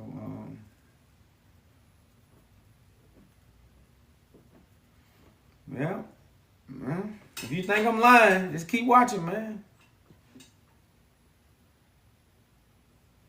That's why I say, y'all, the work that we doing behind the scenes, the work that we doing on the scene, as you see us up here every day, is work that's very much needed. I know a lot of us might overlook it, but the information, y'all, like the recognition, the firmness, the majesty, the boldness, people need to see that encourage other people to stand strong in the truth. It's the same thing people do with the lie. They give the people who lie, they give them a lot of money, they give them a nice car, they give them a lot of women, to make people accept the lie. It's a human nature thing. That's the same thing how to do the truth. So people who speak the truth boldly, that's their human nature that rub off on other people. They call that vibration. What's going on, brother? Peace. Hey, how you doing, brother, man? Hey, man, I've been watching your videos for a little bit, man, and I come to know, man, that, man, you be dropping that truth, brother, and I really appreciate you, man, and you rarely see a brother that's dropping the truth with his queen or whatever, and I got one question, and I just wanted to know what was your inspiration and what pushed you toward bringing this truth. It's my people condition. The condition we was living in, the things that were happening to us, and the things we have been lied to about. My main thing was health in the beginning, and that kind of led me to the scriptures to realize the people that was teaching us about God, they wasn't even teaching us about health. So it's simply our people condition. That's been my inspiration. Right. So yeah, brother. So what about like where your stance is between yourself and this truth is that you speak now? Because you say you started out with him, and now you're spreading a certain truth. But what are you backed by, and what is your premise to like your standard on how you're gonna do it and where you see your information going? Oh yeah, it's going straight to the top, man. It's the King of Kings and the Lord of Lords. So it's the uniform code for all nations when it comes to wearing God information. Right. And because a lot of people understand, all governments are controlled by the information of God. So because I bring that information, that makes me the King of Kings and Lord of Lords, to bring that uniform code, to bring these garments that the governments will have to wear when they rule in the nation, when they rule in the people. Right. That's what I bring. But this throne and the majesty is in Africa. Right. So you still got that petition that you sent it to the Pope, to the new Pope now? Well, yeah, I still got everything. Yeah, the petition is not solely for the Pope; it's for the organization that the Pope is a part of. So whoever in that seat get the judgment. It don't matter if someone leave or not, but that seat is still connected to the same organization that's receiving the judgment. Right. So you don't think that's because when I hear you say that, brother, I always think what paperwork gonna do with the natural essence on how the Creator gonna handle His business in that judgment. Paperwork judgment is to be corrupted, but the pure judgment that which comes from God, or the Most High, whatever you want to call it, that's the proper judgment. You can't manipulate that. So how is that paperwork is going to combine with the natural God, the natural judgment of God? Well, that's what I'm saying. The only one that can do it is the one that has that natural, divine essence of God, can do that kind of paperwork. No other man will be able to do that. So paperwork can be manipulated, right? Yeah, but that's what I'm saying. But the person who put it together Can't be Right. manipulated. And see, the powers that be, they paperwork is designed for to submit to Christ. See, that's the part I think we don't. They put paperwork together that's designed them to have to submit to Christ before Christ did anything. You see what I'm saying? So once the truth is revealed, the paperwork just again solidifies, or it's almost like tearing down the kingdom with their own sword. I ain't got a sword. They got a sword. I took their sword and what? Did the same thing that David did. Cut their head off. So it's not me solely doing the paperwork. This is a paperwork kingdom. They kingdom is set up by paperwork. My kingdom is set up by God. But I use their sword to again destroy, what they have put together. Right. So I said one time I heard you confess that you the Messiah, that you the one that the Bible was talking about. Is that true? Correct. So when you do that, right? By you being the Messiah that's coming back, where the saints, and why are you not speaking war? That's what I'm saying. I fight the spiritual war. The scriptures I say, said, I come with yeah. the sword I'm gonna come fight with the sword that's in my mouth. Right, but it said out of his mouth coming two-edged sword, he coming back to fight a war. Okay, So that's why what are you I'm not saying. fighting a war? It's out his Why mouth. you not speaking war? Why you not speaking I do war? speak war. My information is to challenge all teachers and leaders of God. That's war. I come to make war. I come to judge. So shit, that's been my mission the whole time I've been speaking. That's what I speak. So I'm saying, so I do speak that. But at the same time, you gotta understand judgment starts with the house of God. So that's for the people who influence our people. And what is the house of God, my brother? It's those who profess to say the house of David is those that house God's spirit.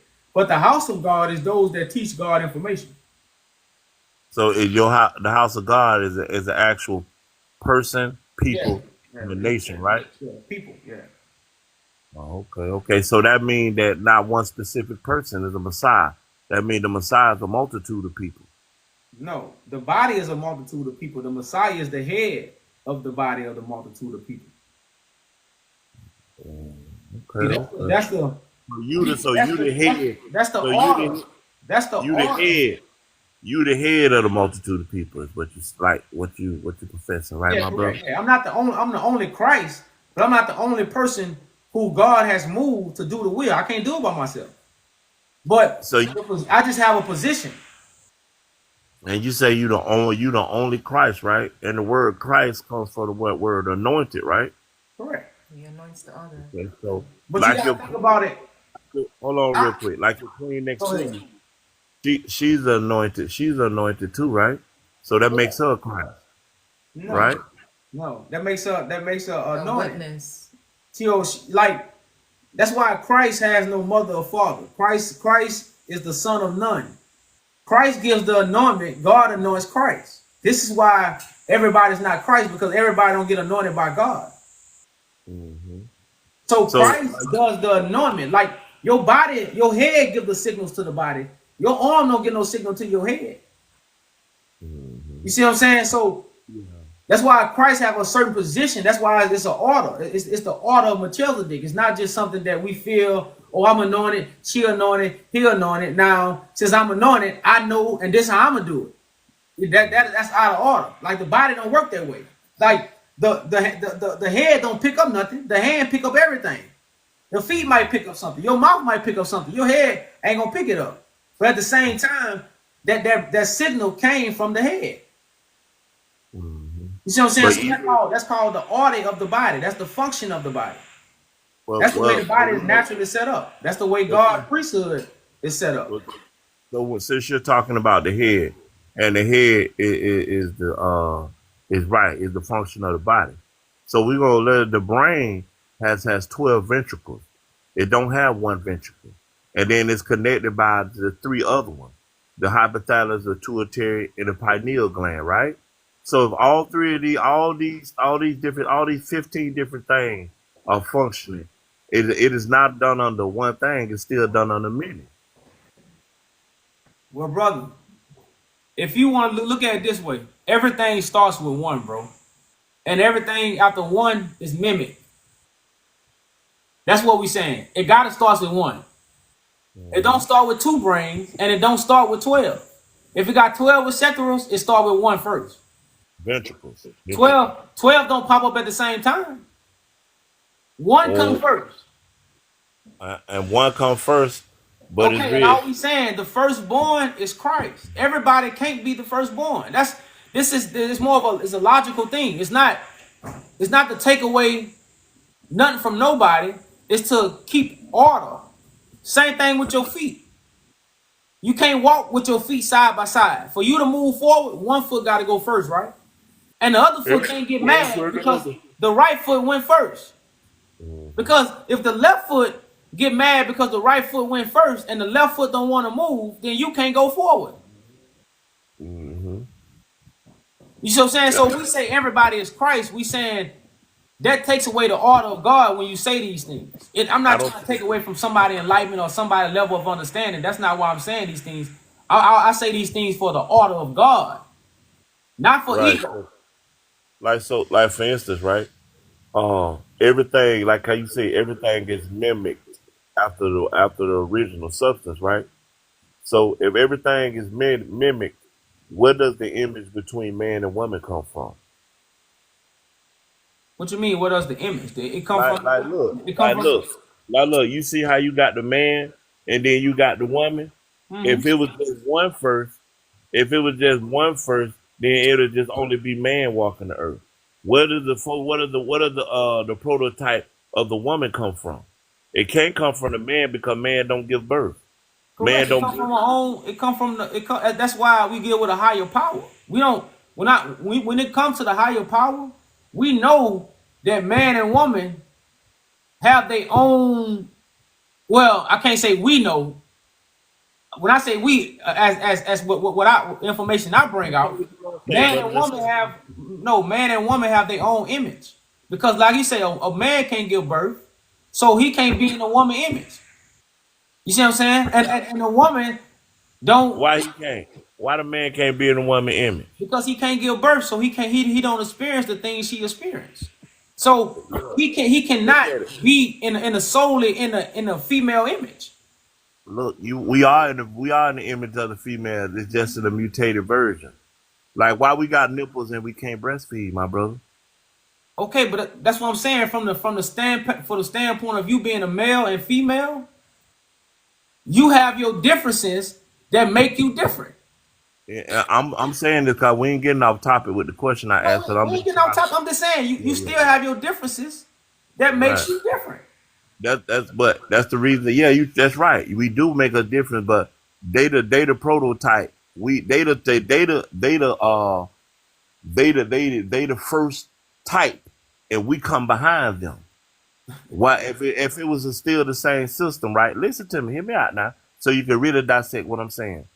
If we was still of the same, if that system was still is supposed to be still the same to this day from the start, and the rib was pulled out of Adam and created a woman. Why do they still have in that same system babies come from their rib area? Well, brother, that's not what I believe in. I understand what that's not my But the concept. baby, That's a parable. see what you believe in and what you see is starting to it look two different No, that's things. what I'm saying. No, you projecting on me thinking that woman come from man real. Woman can't come from man. They both was created as beings to create life from a higher power. So You know they what were I'm saying? created at the So same time.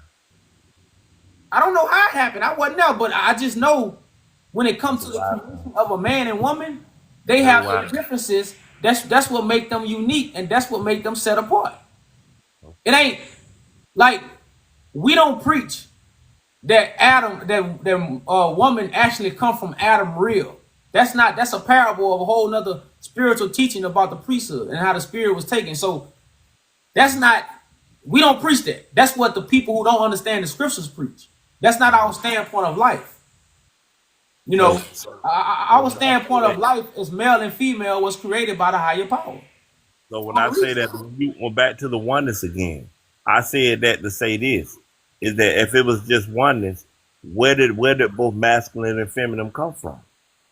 That's what I'm saying. The when I talk about when you speak of oneness, we speaking of the truth. It's one truth.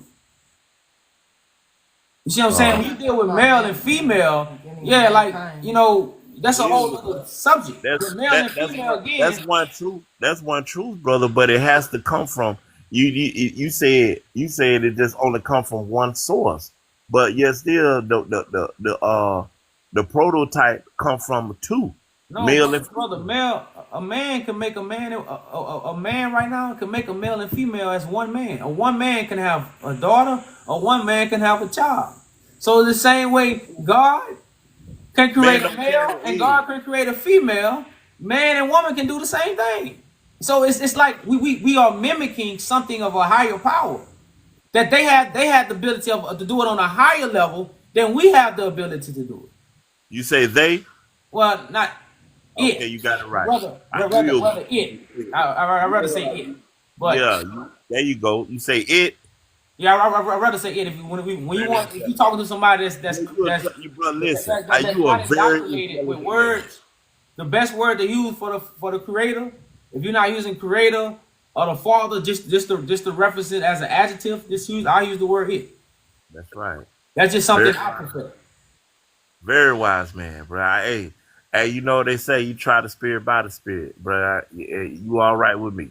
They had a lot of gripe about you, and I came up there just to see, you know what I mean, where you was at too, brother. And I appreciate you, brother. You and your queen, bro. You shared a lot of truth, and you were honest. When you said you didn't know, you didn't know. I appreciate that, brother. Keep doing what you're doing, bro. I love you, and you can't do nothing about it. Likewise, brother. Likewise. Salute to you, brother. Peace, One love. peace. One love. Man, you playing the devil's advocate. Like I say, y'all, and that's what that's what people don't ever do. People don't ever come up and talk to me themselves. They just go off what they hear. Oh, he a black man, he got tattoos. Oh, it must be true. Come up and see for yourself. That's what we come up here for. We come up here to have a conversation with our brothers and sisters in love. And again, it's conversation. I'm not gonna push nothing down your throat. I damn sure gonna let you push nothing down my throat. But we gonna have a conversation. And like I tell people, you can't do this with other leaders. Other leaders are not open to have a conversation with you, and you question them. How many leaders you can come and question them on an open platform? Name one. Name one. Now I don't do this for bragging rights. I just want you to know that too. But just name one. I do this for the real. That's what I do it for. So when I say what I be saying, that's not bragging rights at all. I do this to show people what's really going on and what's in the earth. That's why I say the things I say. But so yeah, y'all. Like I say, man, that's gonna be our last guess. I guess we'll end it on that note. We'll end it on some iron sharpening iron information. Yeah, go check out that website. Go if y'all understand or can connect with our mission. We have a contact list. We have a declaration you can read. A lot of videos on YouTube. Come support. Yep. On that note, y'all, we're going to NK step on out of here. So peace and blessings. And I hope the Father has circumcised y'all hearts and ears for the message. We out, y'all. Peace, peace.